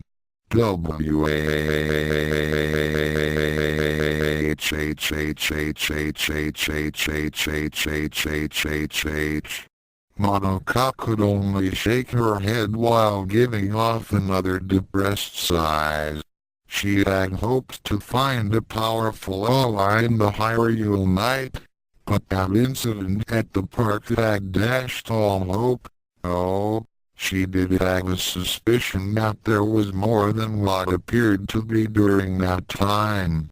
She had sensed something strange about that scene, just before that arrow had hit Sailor Neptune. Like her ancestors, Monoka had developed a kind of sensitivity to things pertaining to the supernatural. Something or someone had been there when the attack was made. She did have a nagging doubt about the whole thing and that the Hyrule Knight had been framed somehow. She then dismissed these thoughts as they were now irrelevant with the hero destroyed. At the Tendo residence, Navi was getting agitated when Link didn't show up for dinner. She kept on wondering just what that houseguest was doing. He always seemed to be coming in late and never told anyone of where he had been. Just what was he hiding? The girls she had sent to follow him reported that he had given them the slip earlier this afternoon, and the mercenary of the Tendo family became even more irritated over the lack of information she had on Link. Who was this Link Kintaro? Where did he come from? Where did he get all that money? Navi had a feeling that Link was connected to the strange events happening at the Tendo household. Over the last week, he had not only paid for his rent, but also the electric, water, gas and food bills for the next 6 months. The Tendo home was now getting regular deliveries of supplies that had already been paid for, thereby eliminating Kasumi's need to go shopping. The utility bills would always come in with a balance of 0, paid by a person named Link Kintaro. Soon was pleasantly surprised to see the bills already paid, and made a note to thank their houseguest for his generosity when he saw him next. Navi, however, was too suspicious. She still wondered how Link had arranged for all this and where was that money coming from. She was close to tearing her hair out through her roots. She just had to know about this guy. There had to be a motive to all this. Nobody could be this good to be real. If Navi only knew how wealthy Ranma really was, she would have been drooling enough to fill in the Grand Canyon.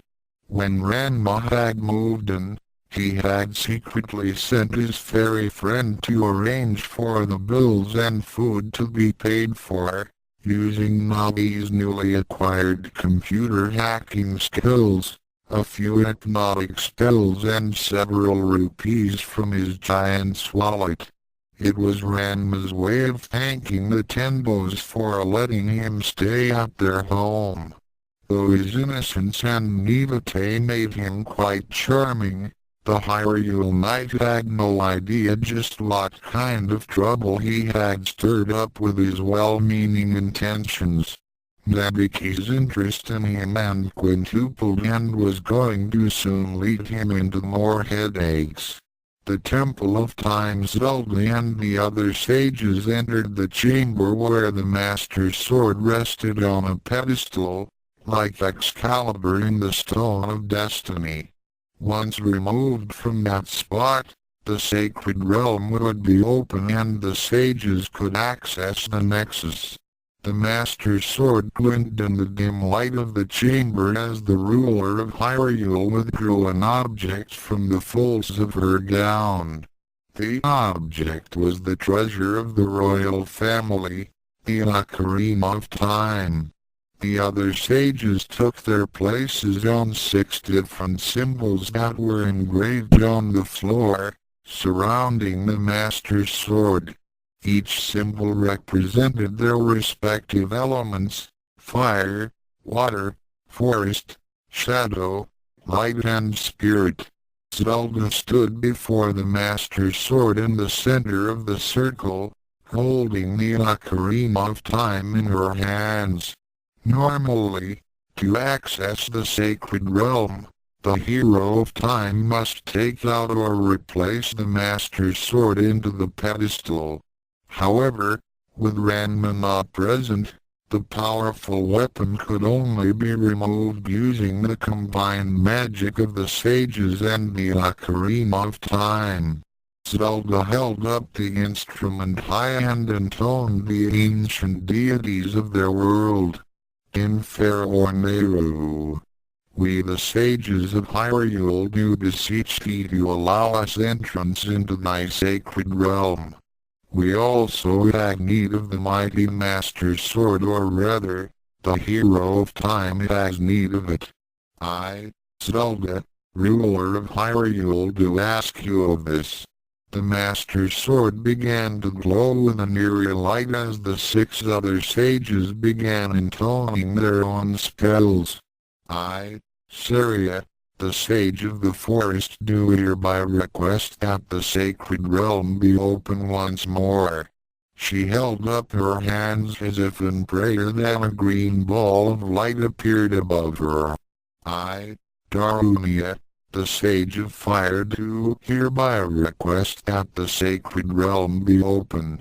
The Goron held his arms at his side and a scarlet ball of light appeared. I, Rudo, the sage of water, do hereby request that the sacred realm be open as well. The princess of the Zors crossed her arms together and made a blue sphere appear. I, Impa, the sage of shadow, wish for the sacred realm to open. Zelda's bodyguard held her arms up with clenched fists and a purple orb appeared.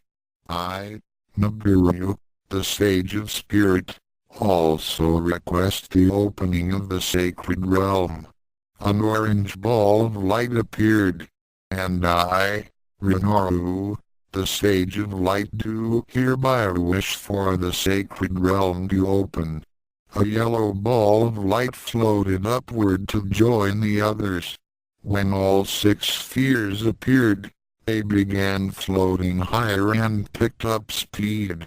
They soon became bright comets, streaking above them like fireflies. They then made a beeline toward the Master's sword. When they struck the weapon and encased it inside a multicolored envelope, Zelda brought the ocarina of time to her mouth and began to play the Song of Time. Slowly, but surely, the Master Sword pulled itself free and then the sacred realm was once again opened. The sages found themselves inside the chamber in which they could now access the Nexus and reach Ranma. At the center of the chamber, the Master Sword hovered in midair, waiting for the hand of the hero of time. It had begun to be continued. Author's notes. Well, the sailor Senshi are now out of the frying pan and into the fire. Get ready for some really big things happening in the next few chapters. Chapter 10 Chapter 9, The Search for the Hyrule. The Legend of Ranma. Disclaimer, Zelda and Ranma sitting in a tree? Kissing. Oops. Wrong upload. Thoughts. Chapter 9, The Search for the Hyrule Knight. Yes, Kasumi. I'm alright, so don't you worry about it. I'll be back later this evening. I'm with some friends of mine. Alright, goodbye. Ranma put down the telephone and smiled at Beldandi and the other goddesses. He walked over to the coffee table and sat down. So is everything going to be alright? Beldandi asked as she poured Ranma another cup of tea. No problem. Ranma shrugged as he took the cup and sipped. The people with whom I'm staying are nice enough, though they don't know about my other self. In any case, thank you for all your help. It is no problem. Beldandi replied.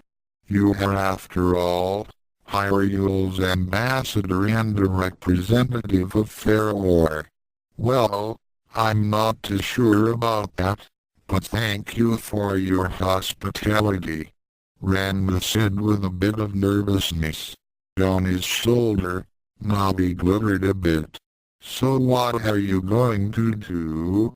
Skuld asked. Well, Ranma began as he thought about it. I guess the first thing I should do is figure out who framed me. I can't have those sailor Senshi after me for something I didn't do. Maybe we can help? Beldandi suggested. How? Well, I suppose the best place to go look for clues is back at the scene of the crime. I guess that's logical. Ranma agreed. Let's get started then. Urd said as she sidled up to Ranma and took his arm. She affectionately ran her fingertips along his muscular bicep and Ranma's cheeks reddened at the Norn. Oh yeah, just hold a second. Ranma disengaged his arm from Urd's grasp and produced a small, green ball of light between his palms. Farore's wind. Skuld took out her scanner glasses and began analyzing the sphere. Ooh, a warp teleportation spell. Nice work. Beldandi nodded as she recognized the energy. Very impressive, but why are you creating a warp point here? Ranma shrugged. Well, if we're going back to the park, then I'd assume that the sailor Senshi might also be there. I'd rather have an escape route ready if things get too messy and I have to switch to my Hylian form. You don't mind if I leave the warp point here? Not at all. The Norn of the present simply gestured to the ball of energy and it then went over to a secluded corner of the temple. Actually, we can use that warp point as well, instead of looking for mirrors, televisions or hot water. Excuse me. Oh, That's just the way we're able to instantly move from place to place. I use mirrors, Lord uses television screens, and Skull needs hot water. However, your warp point provides a homing beacon for us as well as for yourself. Now, shall we get going? Ranma nodded as he led the three Norns out of the temple. Some time later. So this is it, Skull said as she looked at the now devastated park where the Hyrule Knight had fought the headmasters, the three Megaverse generals, Tokima, the resurrected Morphe, and the sailor Senshi. The entire area looked like it had been subjected to World War VII. Large water mains were jutting out from the ground. The city had diverted the water from the area and shut down the gas mains underneath that had not exploded during those battles. Yep.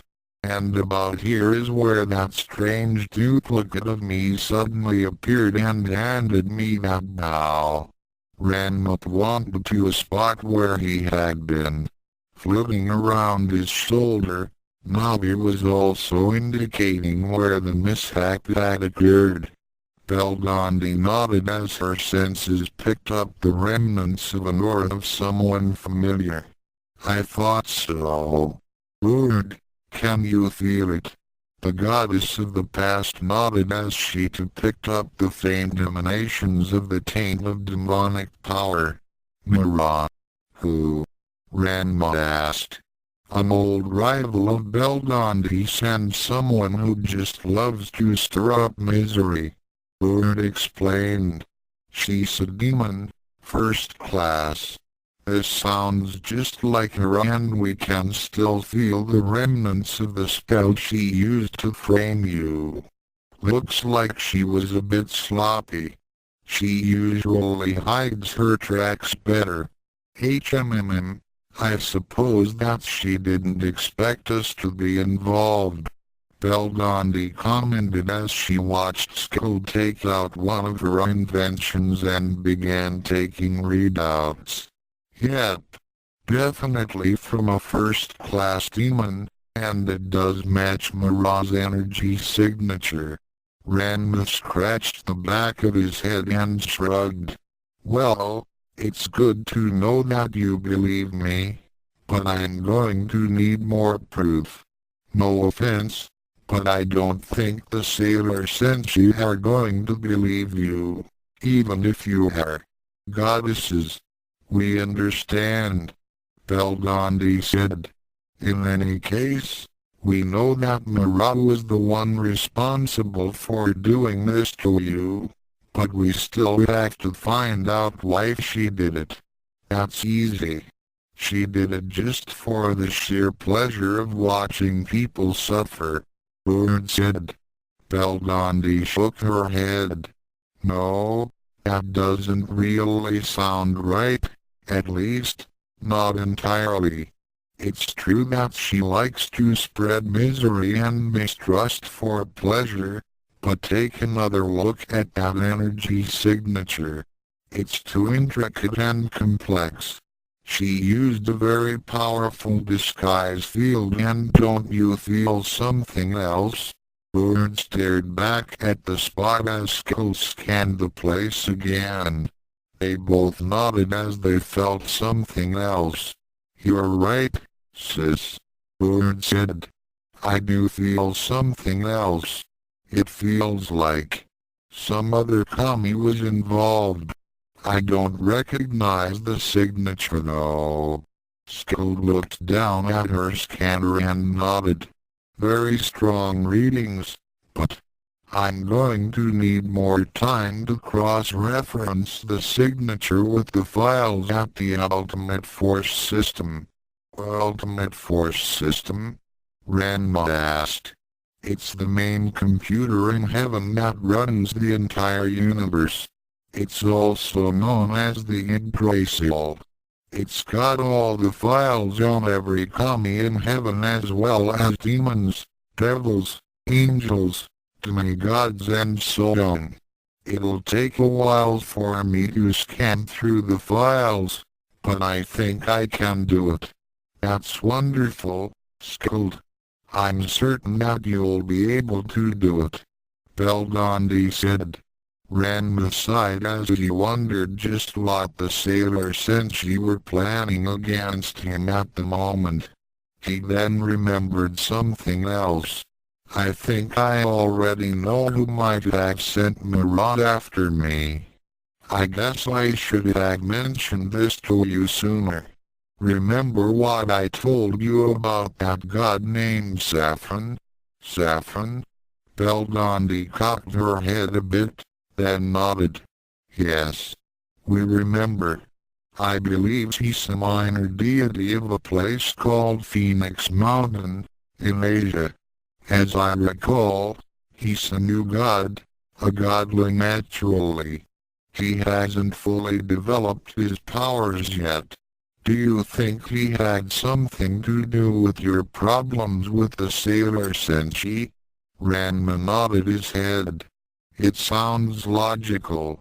And about his powers not being fully developed, well, I would think that's not true. I forgot to mention, he's got the Triforce of Power. What? All three Norns exclaimed. Ranma sighed a bit. Sorry about not saying that to you sooner. But now that I think about it, it makes sense. As Zelda had already told me, any who wish for the full power of the Triforce must have all three of the qualities of wisdom, courage and power in balance within him. If not, then the piece that most suits that person will remain with him and the remaining two pieces will seek out others that suit them. I got courage while Zelda still retains wisdom on Hyrule. Saffron has the piece that pertains to power, and I think that part of the Triforce is compelling him to seek out the other pieces. It would make sense that he would turn the Senshi against me in order to get to the Triforce of Courage. All three goddesses nodded as Skull spoke up. If that's the case, then if I look up Saffron's file, I'm certain to find that his status has been upgraded to full godhood. Din's part of the Triforce would be more than enough to boost Saffron's abilities. Of course, we still don't have any solid evidence that he was behind that frame-up, but it does make sense. I'll go back to the temple and do some more research. Catch you later. Scolded Bob and then winked out, using Ranma's warp point to teleport back to the temple. Ranma nodded as he and the other Norns began discussing their plans to probe Ranma's innocence. Meanwhile, at the time gate, Setsuna was worried. Something was definitely wrong as she tried to look into the future and found nothing. Instead of the usual images of things yet to come, she got naught but empty space. The time gate wasn't showing her any possible timelines or even different versions of herself. It was as if the time stream had just suddenly stopped flowing. The Senshi of time didn't like this at all. She assumed that the Hyrule Knight and that other person Saffron was behind this and steeled in her a resolve to eliminate both of those sources of chaos. The outer Senshi were with her 100%, but some of the inners still needed convincing. Sailor Jupiter and Venus were still under the impression that they had made a horrible mistake when they attacked the Hyrule Knight. Sailor Moon and Mercury were undecided while Mars and Chiba Moon were somewhat on her side. However, even they had started to have their doubts. Well, There would be no room for doubts after the Hyrule Knight and Saffron were taken care of and the time stream was restored back to the way it was with Crystal Tokyo as the ultimate destiny. Of that she was sure of. On Hyrule. Unfortunately for Sailor Pluto, the real cause of the Time Gate's lack of response to her was not because of Saffron or Ranma's existence. The Senshi of Time had been so concerned with ensuring the future of Crystal Tokyo, she had neglected to learn the lessons of the past. She still had the capability to observe the past and would have learned the origin of the Time Gate had she looked back far enough, specifically over to millennia ago. In the Temple of Time, Princess Zelda nodded as the Master's sword hovered above the pedestal as it waited for the hand of the hero of time. She turned to the Sage of Light. Rinoru, has the link between the temple and the Moon Kingdom's Time Gate been severed? The old man nodded. Yes, Princess Zelda. The Time Gate that the Kingdom of Hyrule had granted to the Moon Kingdom has now been made inactive with our removal of the Master's Sword. They will not be able to directly interfere with the future, nor observe it. They will not be able to change the past, though they can still see the images. Excellent. They shall soon be taught a very hard lesson for violating the sacred treaty between our two kingdoms. The first gift that we had bestowed upon them has been reclaimed. She then turned to the ruler of the Gorons and the princess of the Zors. Darunia, Rudo, are your forces ready to move out? We each have a small task force ready at your command, Zelda, with more to come shortly. Darunia said gruffly. Rudo nodded in agreement. The Gorons and the Zors have agreed that a scouting group be sent in first to find my betrothed and to assess the situation. A very wise precaution. Zelda nodded. They were now entering a world that was unlike their own and it would be best not to involve any innocent inhabitants as the forces of Hyrule moved against the Sailor Senshi. I would imagine that the Moon Kingdom would be on alert now that their ability to directly alter the future has been removed. 2,000 years ago, the royal family had allowed the Moon Kingdom access to our Temple of Time by creating the Time Gate for them to use to better themselves. However, they had misused this gift and attacked our savior without just cause. Now, the Time Gate shall be the first of the many gifts that we shall reclaim. The other sages nodded in agreement as the nexus began to open in front of them. At Ray's temple. What? What do you mean that it doesn't work? Ami asked after Setsunan had popped in again on the inner Senshi and told them of the Time Gate's current status. The Senshi of Time shook her head as she replied. The Time Gate won't allow me to see or enter the future anymore, and I can't go into the past either. I can only observe the past and that's no better than reading a history book. So what do we do now? Usagi asked. Setsunan stood up to her full height while tapping the butt end of her garnet rod on the floor. All of this disruption can only mean that the Hyrule Knight and Saffron are behind this and we must try even harder to get rid of them. Now wait a minute. Mikoto interrupted. Now I can believe that Saffron Guy is our enemy, but I really don't think that the Hyrule Knight is behind this. He saved our lives, twice already. You saw him trying to kill Usagi's daughter. Setsunan stressed coldly. We all saw him. And now the time gate is malfunctioning because of his existence. I'm telling you that it's all a mistake. Makoto stubbornly maintained. Minako also nodded in silent agreement. Why would the Hyrule Knight fight so hard to save them from Beryl and Saffron, only to suddenly betray them? It didn't make any sense.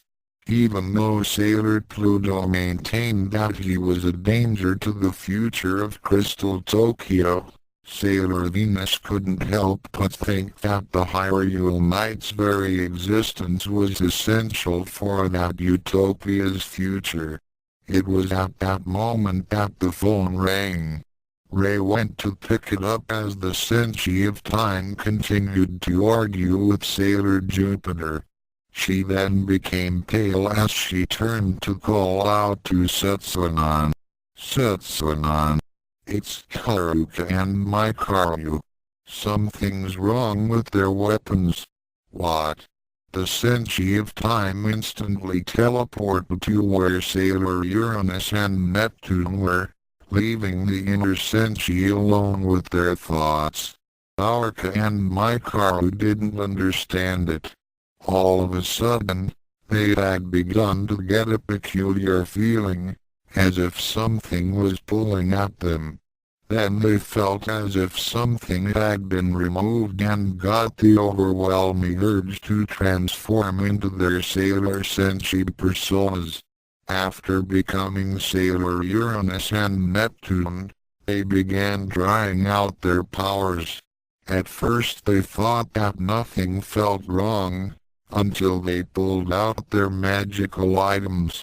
Sailor Neptune was shocked to find out that her mirror was not emanating any energy at all and it had been reduced to mere glass and metal. The only thing it showed now was her own reflection. As for Sailor Uranus, she was speechless after pulling out her space sword and saw that the weapon was not giving off any power. In fact, it felt much heavier than usual. Neptune also noted that her mirror was also weighing more than it should. It wasn't long before they had to set their weapons on a nearby table. They noted that the wood creaked under the combined weight of sword and mirror as they called the number of Ray's temple. What the outer Senshi did not know was that the mirror and sword had both been forged on Hyrule. In addition to the psychic images of the mirror and the destructive cutting power of the sword, both had been enchanted with spells to offset the weight of the heavier alloys and materials that they were composed of. Now, with the opening of the Temple of Time and the people of Hyrule gearing up for a war, well, it seemed that the Time Gate was not the only thing that wasn't working for the Sailor Senshi. It was at that moment that Sailor Pluto appeared. Just as she faced the two others, she suddenly felt her staff become heavier in her hands. It as if she was hefting a steel girder. It wasn't long before she had to drop it. It made a very loud thud on the floor which caused the wooden tiles to creak and groan. In some places, the wood cracked and splintered. The three Senshi could only stare at their weapons and equipment in shock. It was at that moment that Hotaru came running into the room in her Sailor Saturn guise and cried out that something was wrong with her glaive. Ranma shook his head as he and the Norns of the present and past returned to the Morizawa home via the warp point. They hadn't been able to figure out a way to prove his innocence as of yet and were waiting for Skull to return. At that moment, the phone rang. Belgondi went over to answer it. Hello? Oh, hello? Hephaestus. How are you? Oh, you've finished it already? On the other side of the line, the Greek god of fire nodded. Yep. Didn't take as long as I thought. Apparently, the shield still retained some of the enchantments which helped me to piece it together and reforge it. The shield is ready to go. On a nearby work table, the mirror shield glinted as it reflected the light of the forge. Thank you very much. Belgondi smiled as she glanced toward Ranma. No problem. Glad to help anyone from Hyrule. Hephaestus said as he hung up and went back to start filling out his other orders. Belgondi nodded as she hung up the phone and turned to Ranma. That was Hephaestus. He just told me that your shield is ready. She then made a magical gesture and the mirror shield appeared in front of him on a table. Navi glittered a bit as she hovered above the shield, then sat down on the polished surface. Wonderful. If I didn't know better, I would have thought that Bigger himself had repaired it. Belgondi nodded as she smiled. Bird gave the little fairy a curious look and asked her, I see that you are not affected by the iron ores contained within that shield. Navi shrugged as she replied, yes, well, unlike the fairies of this realm, Hyrule fairies are descended from the three goddesses Din, Meru and Fairor. They were the ones who created our world and everything in it. Besides, we've had thousands of years to adapt to that particular weakness. If I could not stand to be near iron, then I would not have been able to aid my life friend with all the metal he carries with him. Point taken. Bird said. Ranma picked up his shield and admired it for a moment before shunting it back into the dimensional pocket where he kept his weapons and other Hyrule gear. Just as the shield disappeared, he felt a sudden tingle come over him. Navi also felt it as well. What's wrong, Ranma? Belgondi asked. I don't know. For a moment, I guess it was nothing. How about you, Navi? The fairy glittered for a moment, then replied, I don't know. I felt as if something in the ethereal fields of magic and time-space was disrupted for a moment, and I could swear that the Triforce was being used. But I didn't use the Triforce of Courage. Ranma held up his hand and showed his life friend the part of the mystical artifact. No. I felt that it was another part of the Triforce. The part that belonged to Meru. The Triforce of Wisdom. But that part is with Zelda, on Hyrule. What does this mean? The fairy could only shake her head as she began to worry. On Hyrule, the first of the scouting groups prepared to enter the nexus which would lead them to Earth. They consisted of Gorons, Zors and Gerudo thieves. At the mystical entrance, Princess Zelda, Princess Rudo, Nibiru, and Darunia gave their instructions to their followers. Remember, once you arrive on Earth, the Glamour spell shall take effect and the people shall not realize that you are not of their world. Only those who are from Hyrule shall be able to see you as you truly are. Therefore, the hero of time and his fairies shall be able to recognize you as subjects of Hyrule. Zelda nodded to her subjects before asking, are there any questions so far? Everyone remained silent as Darunia picked up with the instructions. Do not attract attention to yourselves as you make contact with my sworn brother. We do not know the extent of the situation, but until we get the entire story, we shall be taking a cautious approach. Technically, we are at war, but we will not have innocent bystanders getting hurt in our business with the Moon Kingdom. Is that understood? Everyone nodded as Princess Rudo spoke. We had already begun disabling the enchantments of the weapons that we had made for them. Their access to the Time Gate has been severed. Take care though. They still are in possession of their powers at present. However, I am certain that you will be able to defeat them should you encounter them. The groups continued to listen to their leaders as they prepared to find their savior and punish those who dared to attack him. The war between the Moon Kingdom and Hyrule had begun. Ranma sighed as he trudged back to the Tendo home.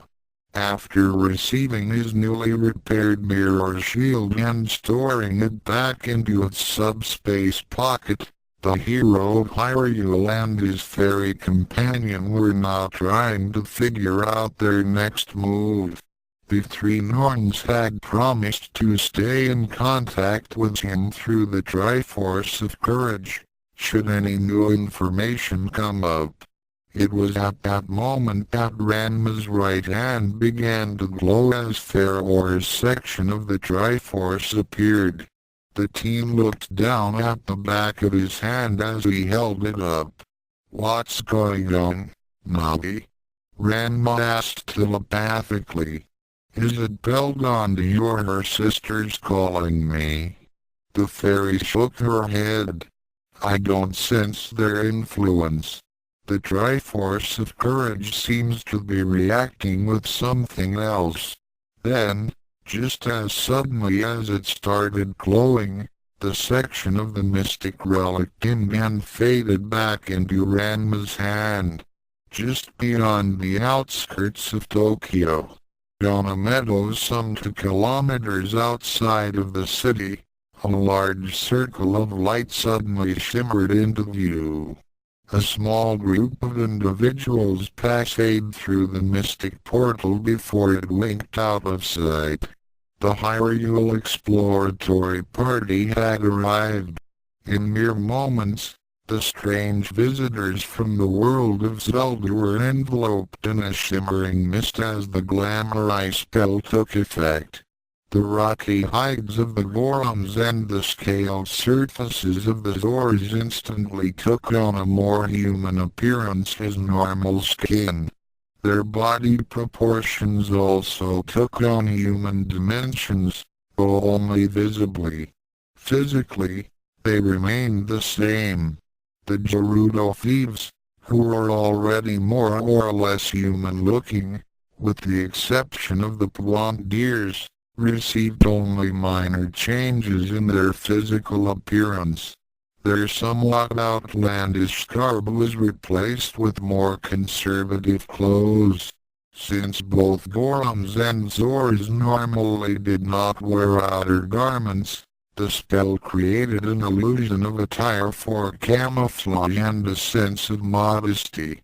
When the mist faded away, the disguises were complete.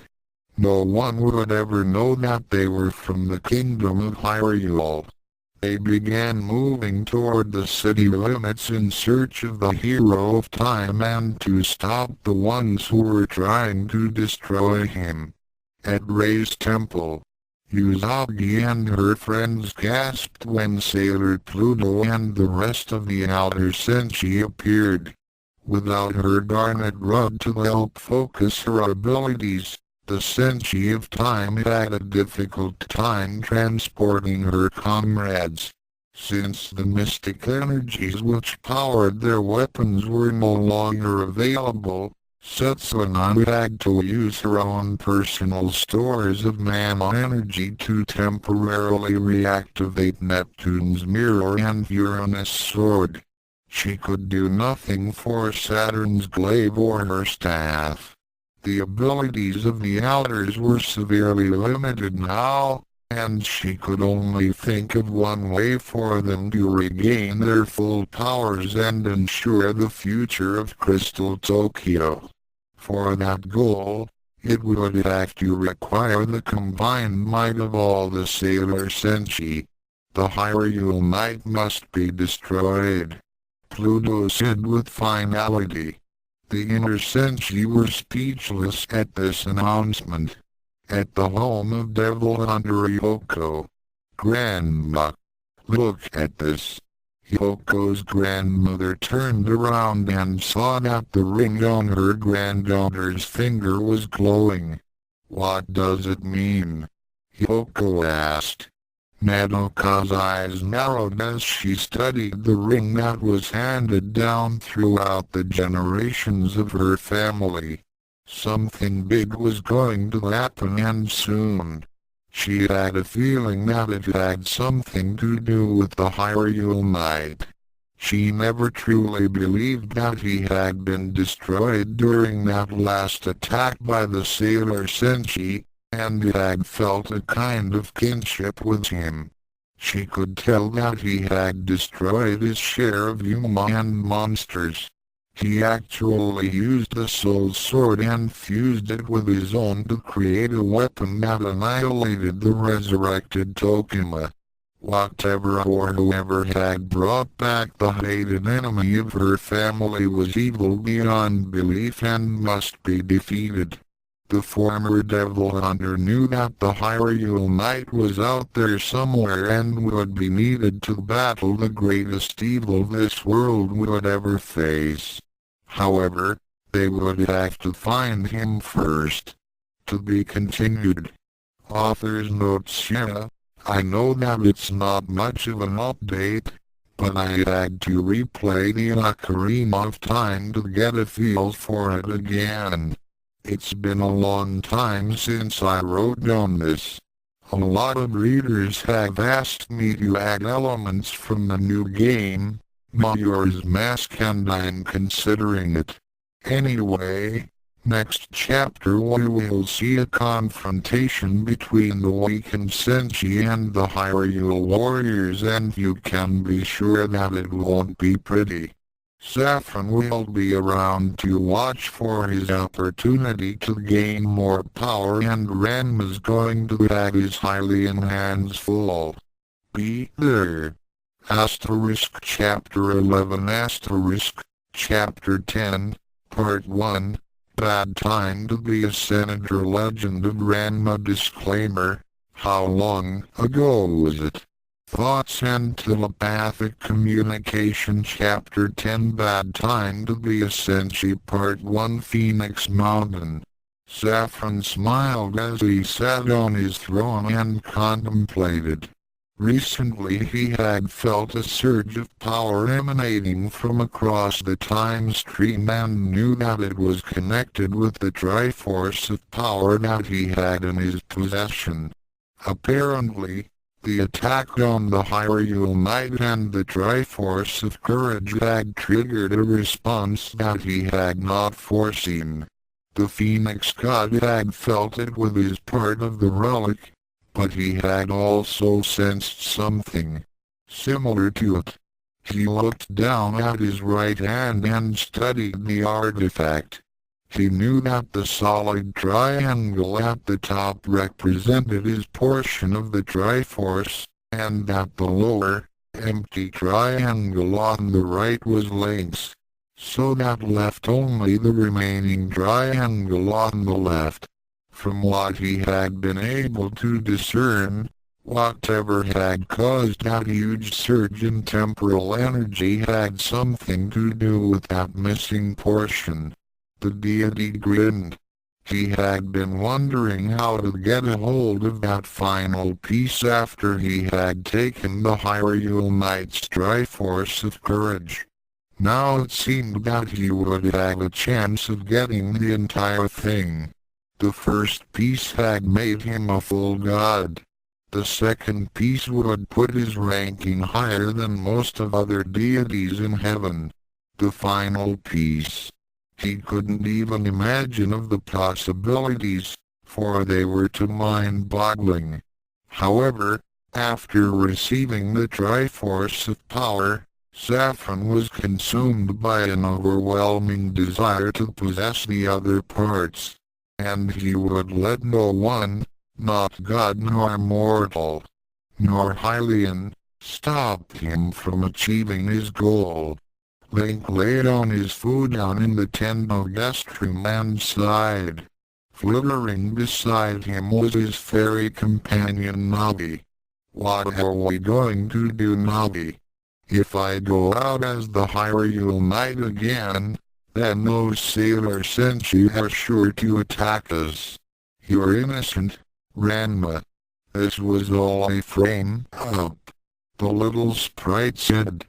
Yeah, but I have a feeling that those girls aren't going to let me have a chance to prove it to them. The way I saw it, they take their orders from that green-haired one. What was her name? Oh yeah, Sailor Pluto. I wonder why she has such a big grudge against me. I can't tell you that. My memories about the Silver Millennium don't go that far back. The only people you could ask are the oracles of Hyrule or the royal family. Yeah, well, we don't exactly have a telephone to Hyrule and... Whoa! The hero of time bolted up into a sitting position and looked down at his right hand. The Triforce of Courage glowed brightly. Ranma knew that the only reason why it would react in this manner is because one of the two other parts of the relic was being used. However, he could not sense that the Triforce of Power was being utilized, which meant that Zelda. Suddenly, Link had the feeling that things were going to get more serious in the near future. The very next day. Class, I'd like for all of you to meet a new transfer student. She will be joining us as of this day. Please introduce yourself. Hello. My name is Yokomano. Link's eyes widened as he recognized the Devil Hunter. On his shoulder and invisible to everyone but her partner, Navi was also surprised. They had not expected to meet up with the 108th Yuma Destroyer so soon. As for Yoko, she smiled as she gazed upon her new classmates and noted that there were some very good-looking boys, but she soon found herself staring at one particular boy who was sitting near the back of the room. He was a tall, exotic-looking person with eyes that seemed to sparkle. There was just something about him that reminded her of the Hyrule Knight. Oh, in her mind, she thought that to be utterly ridiculous. Nothing could compare with that total hunk, but still, he wasn't half bad. Lunchtime, the front grounds of the school. Hi. My name's Yokomano. Can I sit with you? No problem. My name's Link Kintaro. Cute. Both thought at the same time. Phoenix Mountain. Saffron was getting anxious. He had just felt his portion of the Triforce react to the actions of its other parts, and it wouldn't be long before he would have the entire relic in his possession. The ruler of Phoenix Mountain figured that the easiest way to draw out the other two parts was to cause another disturbance. He knew that the Hyrule Knight was still alive and kicking somewhere, though he was keeping his presence well hidden from the Triforce of Power. However, Like all heroic types, the Phoenix God was quite certain the pointy-eared hero would appear when innocents were threatened. That would also draw those fools the Sailor Senshi as well, and if both sides were to come into conflict again, then he may be able to say goodbye to a few annoyances in his bid for ultimate power. Why don't we turn up the heat? The Triforce of Power began glowing on the back of his hand as Saffron added his own Phoenix energies. Ranma had been enjoying his lunch with the Mono Girl when he started hearing sirens blaring towards the school. Two fire engines and several police cars sped by in a big hurry. At that moment, Yoko's ring glowed with an eerie light and Navi began floating about. "Navi, what's up?" Ranma asked as he started to get tense. The fairy was very nervous as she replied, "Ranma, we have to go." "What? Now?" "I'm sorry, but I sense great evil and I think the Hyrule Knight is going to have to make another appearance. I'm not sure if I'm up to this. And if we meet up with those Sailor Senshi, it can't be helped. I sense that the Triforce of Power is behind this disturbance."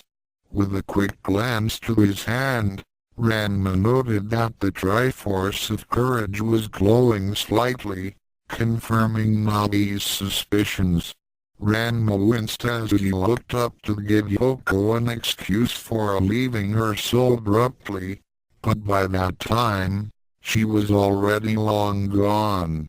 A few minutes later, at times, Yoko really hated her duties as the Devil Hunter, especially when it took her away from cute boys. Having already transformed into her Devil Hunter outfit and with her soul sword in her hand, she arrived at the scene of the carnage, which was the shopping district of Japan. Then she stopped suddenly when she saw them. Both lizards were letting loose with bouts of fire and the entire area was blackened and scorched from their attacks. One monster was gliding through the air and resembled a gigantic snake. Both had 4 legs up front. Both did not have wings. It somehow kept aloft and was raining down streams of flames. On the ground was a huge beast that resembled an iguana. It too was letting loose with fire blasts from its maw. When the police and members of the JSDF tried to shoot at it, it simply curled into a ball and rolled about, crushing anything in its path. The authorities were simply no match for King Dodongo and Volvagia. At this point, the Devil Hunter knew that she would need help. Triforce transformation. A temple on Cherry Hill. Ray suddenly sat up from her fire reading and called in her fellow Sailor Senshi. Nearing the outskirts of Japan, a certain scouting party from Hyrule also started making their way toward the disturbance when several of the Gorons sensed the presence of their age-old nemesis. Things were going to reach their boiling points when all sides converged. A crowd of people screamed and scattered like ants, as they found themselves in the path of King Dodongo. The giant iguana opened up its huge maw and began to inhale as it powered up to let loose another fiery blast. The monster had already reduced a city block into a smoldering ruin. Just as it was about to let loose with pyrotechnic bouts of death, something struck hard against the side of its head and caused it to pause in its rampage. Turning toward the direction where the unexpected interference came from, The beast gazed upon a squad of tanks from the JSDF, which were firing a barrage of armor-piercing shells at it. However, the rounds were not able to penetrate the huge lizard's thick hide, and Dodongo simply scrunched up into a ball and rolled toward the irritating metal insects. The soldiers had to abandon their tanks as the enormous beast came rolling at them like a living, horizontal avalanche. The monster crushed whatever got in its way, and several of the war machines were flattened into steel pancakes. Once King Dodongo stopped rolling and uncurled its body, it continued on its mission of mayhem. High above, the ancient dragon known as Volvagia was making short work of whatever was thrown against it. Attack helicopters and fighter jets had been sent in to kill it, but they were easily swatted aside like bothersome flies. Bullets and rockets proved ineffective against its scaly hide, and every time the lava lizard opened its mouth and spewed out destructive bursts of hot gases, the helicopters and jets would explode like lit firecrackers and were sent crashing to the ground. So far, military and civilian casualties were at a minimum, but they would soon skyrocket if something were not done. Sailor Moon gulped as she and the inner scouts came onto the scene and saw what was causing the massive destruction. The Devil Hunter was trying her best to fend off the beasts, but they kept on coming. One swat from Dodongo's right claw knocked the Mono Girl away, causing her to tumble to the streets and into unconsciousness. And we're supposed to fight them. The leader of the Senshi exclaimed as she witnessed the two monsters rip and burn another city block to the ground. This wasn't like anything they had faced before, and the stakes were never this high. We have to do something or there won't be anything left. Come on. Ray cried out as she began running toward King Dodongo, as it began nearing a shopping mall. Wait up! Ami called out as she and the others followed. The quiet member of the Senshi was surprised to see Sailor Mars charge recklessly into battle, as she was usually more disciplined, being a Shinto priest. However, the situation was dire and immediate action was needed before all of Tokyo went up in flames. Shouldn't we help them? Sailor Saturn asked as she, Neptune and Uranus Pluto stood nearby on a rooftop. Neptune was about to agree with her younger comrade, but Sailor Pluto held out her garnet rod and shook her head. But why?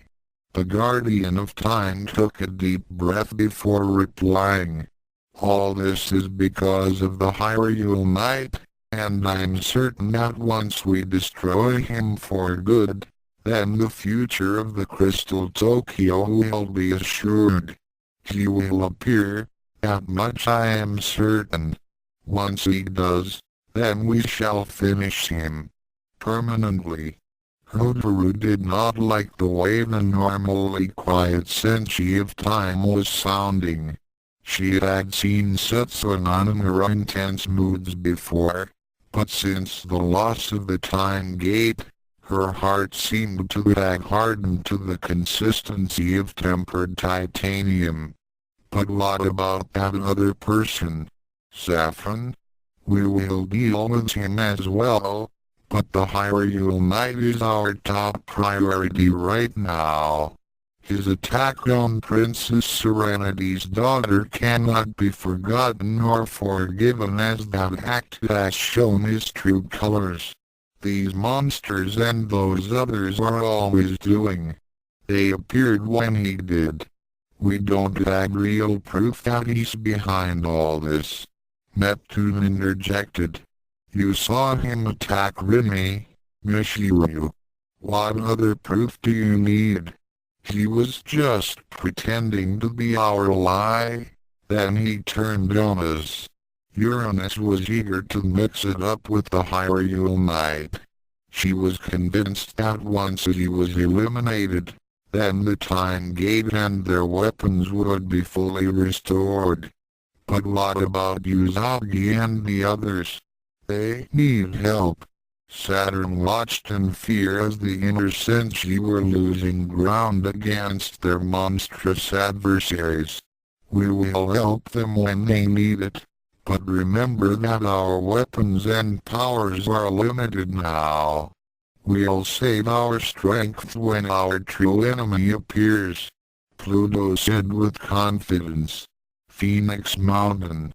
Saffron chuckled as he continued to watch the battle unfold on his mystic viewing portal. As he had expected, the so-called Guardian of Time was so certain that the Hyrule Knight was the cause of their misfortunes that she was not blind to the truth. Through the Triforce of Power, the Phoenix God was already aware of the ancient pact between the Moon Kingdom and Hyrule. Using that treaty, he had now caused a rift between the two sides, and that in turn had caused the Sailor Senshi to be substantially weakened. Not that their combined powers meant anything to the Triforce, but getting rid of minor annoyances always helped things along. He snorted as he watched the Senshi of Time with disdain.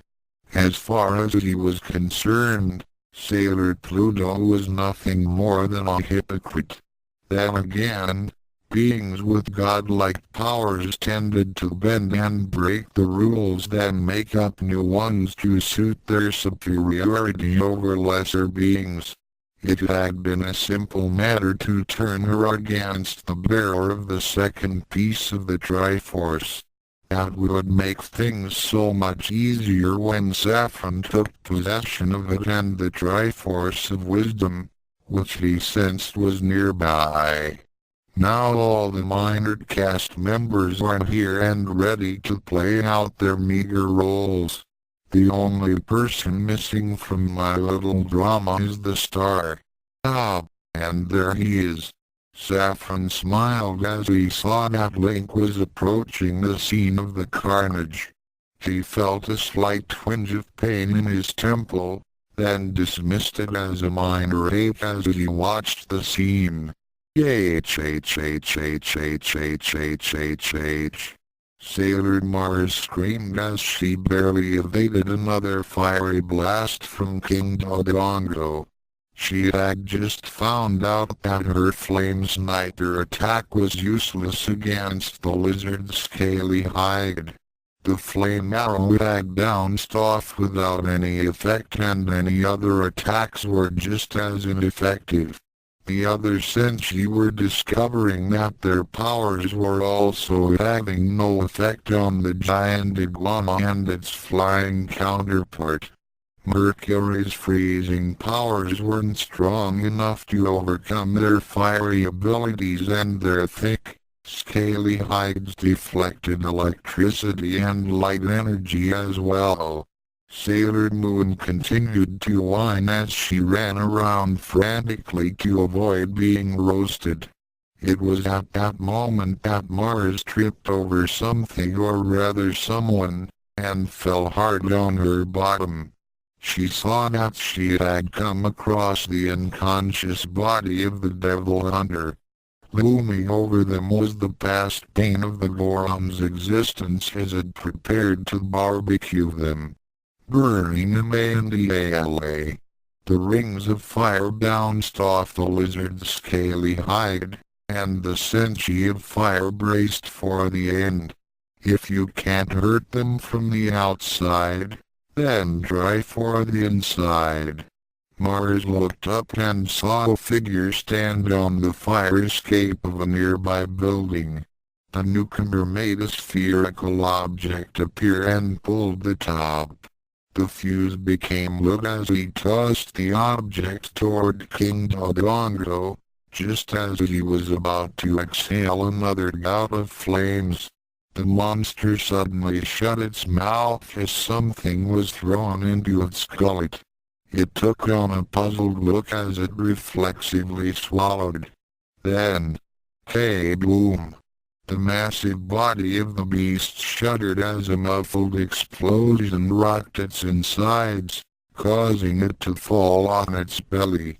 The impact caused a massive depression in the pavement as Link leapt down toward it with his big sword raised high over his head, then brought it down in a wide arc.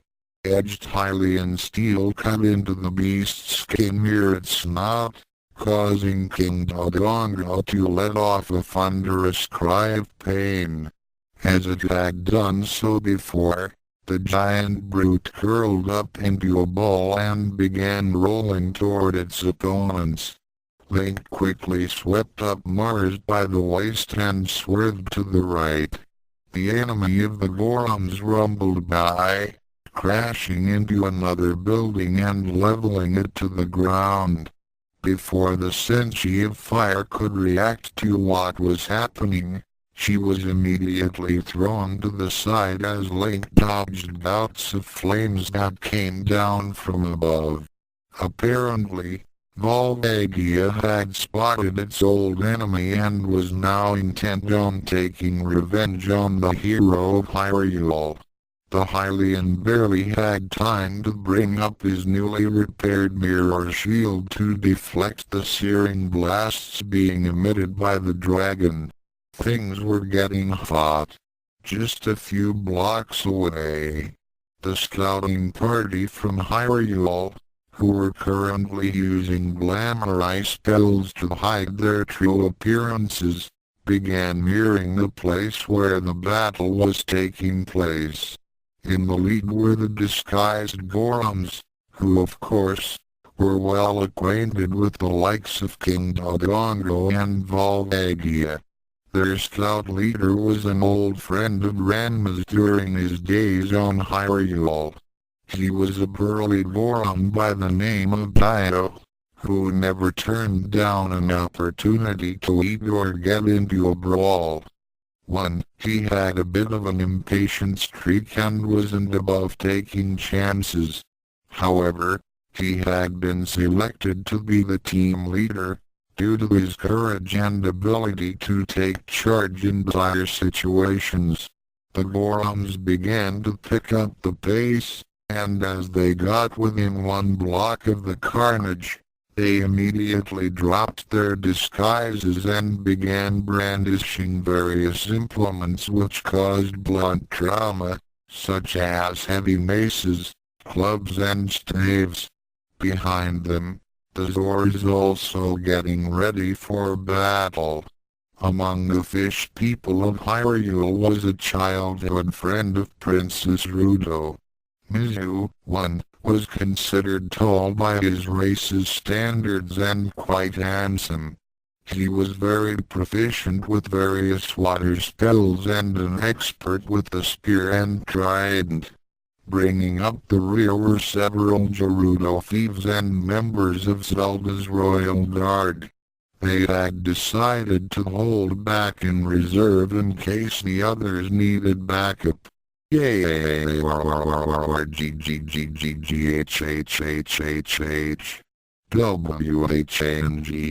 Volvagia reeled after being struck by Link's Megaton hammer. But before the hero of Hyrule could follow through with a blow that would crush the dragon's skull, Navi cried out a warning. "Look out, Link!" Ranma had started to turn about when he saw someone leaping down toward him with a sword held up high. "Uranus! Wait!" Pluto cried out, but it was too late. Sailor Uranus had gotten impatient and decided that while her objective was distracted, she would finish him off.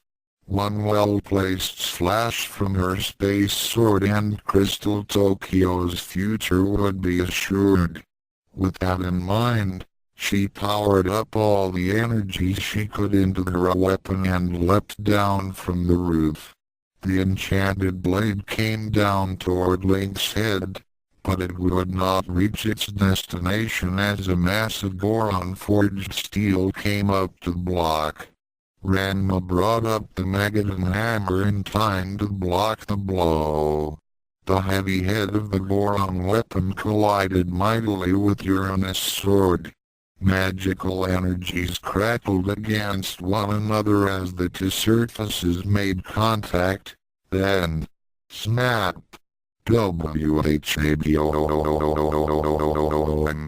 In that instant, Uranus's eyes widened in horror and disbelief as her most powerful weapon broke in two.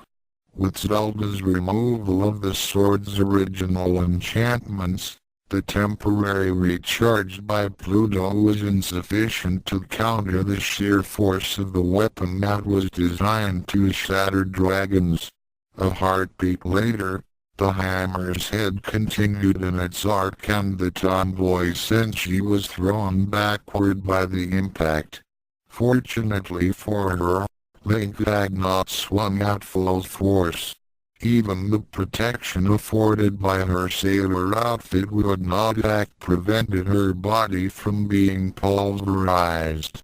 However, she now had 4 broken ribs and a severe concussion as she landed hard on the ground 20 meters away. Sailor Uranus! Sailor Moon cried out as she and the inner scouts witnessed the event with horror and confusion.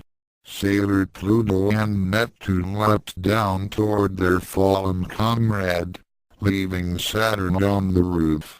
It was at that moment that King Dodongo took the opportunity to let loose a blast of fire at Link's back. Link! Time seemed to slow down as the fairy came between the monster and her life friend. Focusing all the power she had at her disposal, Navi erected a protection spell to deflect as much of the flames as she could. However, she knew that this was the end as both she and Link were about to be engulfed in a huge inferno. At that moment, a huge wave of water suddenly appeared out of nowhere and intercepted the attack, causing huge clouds of vapor to appear.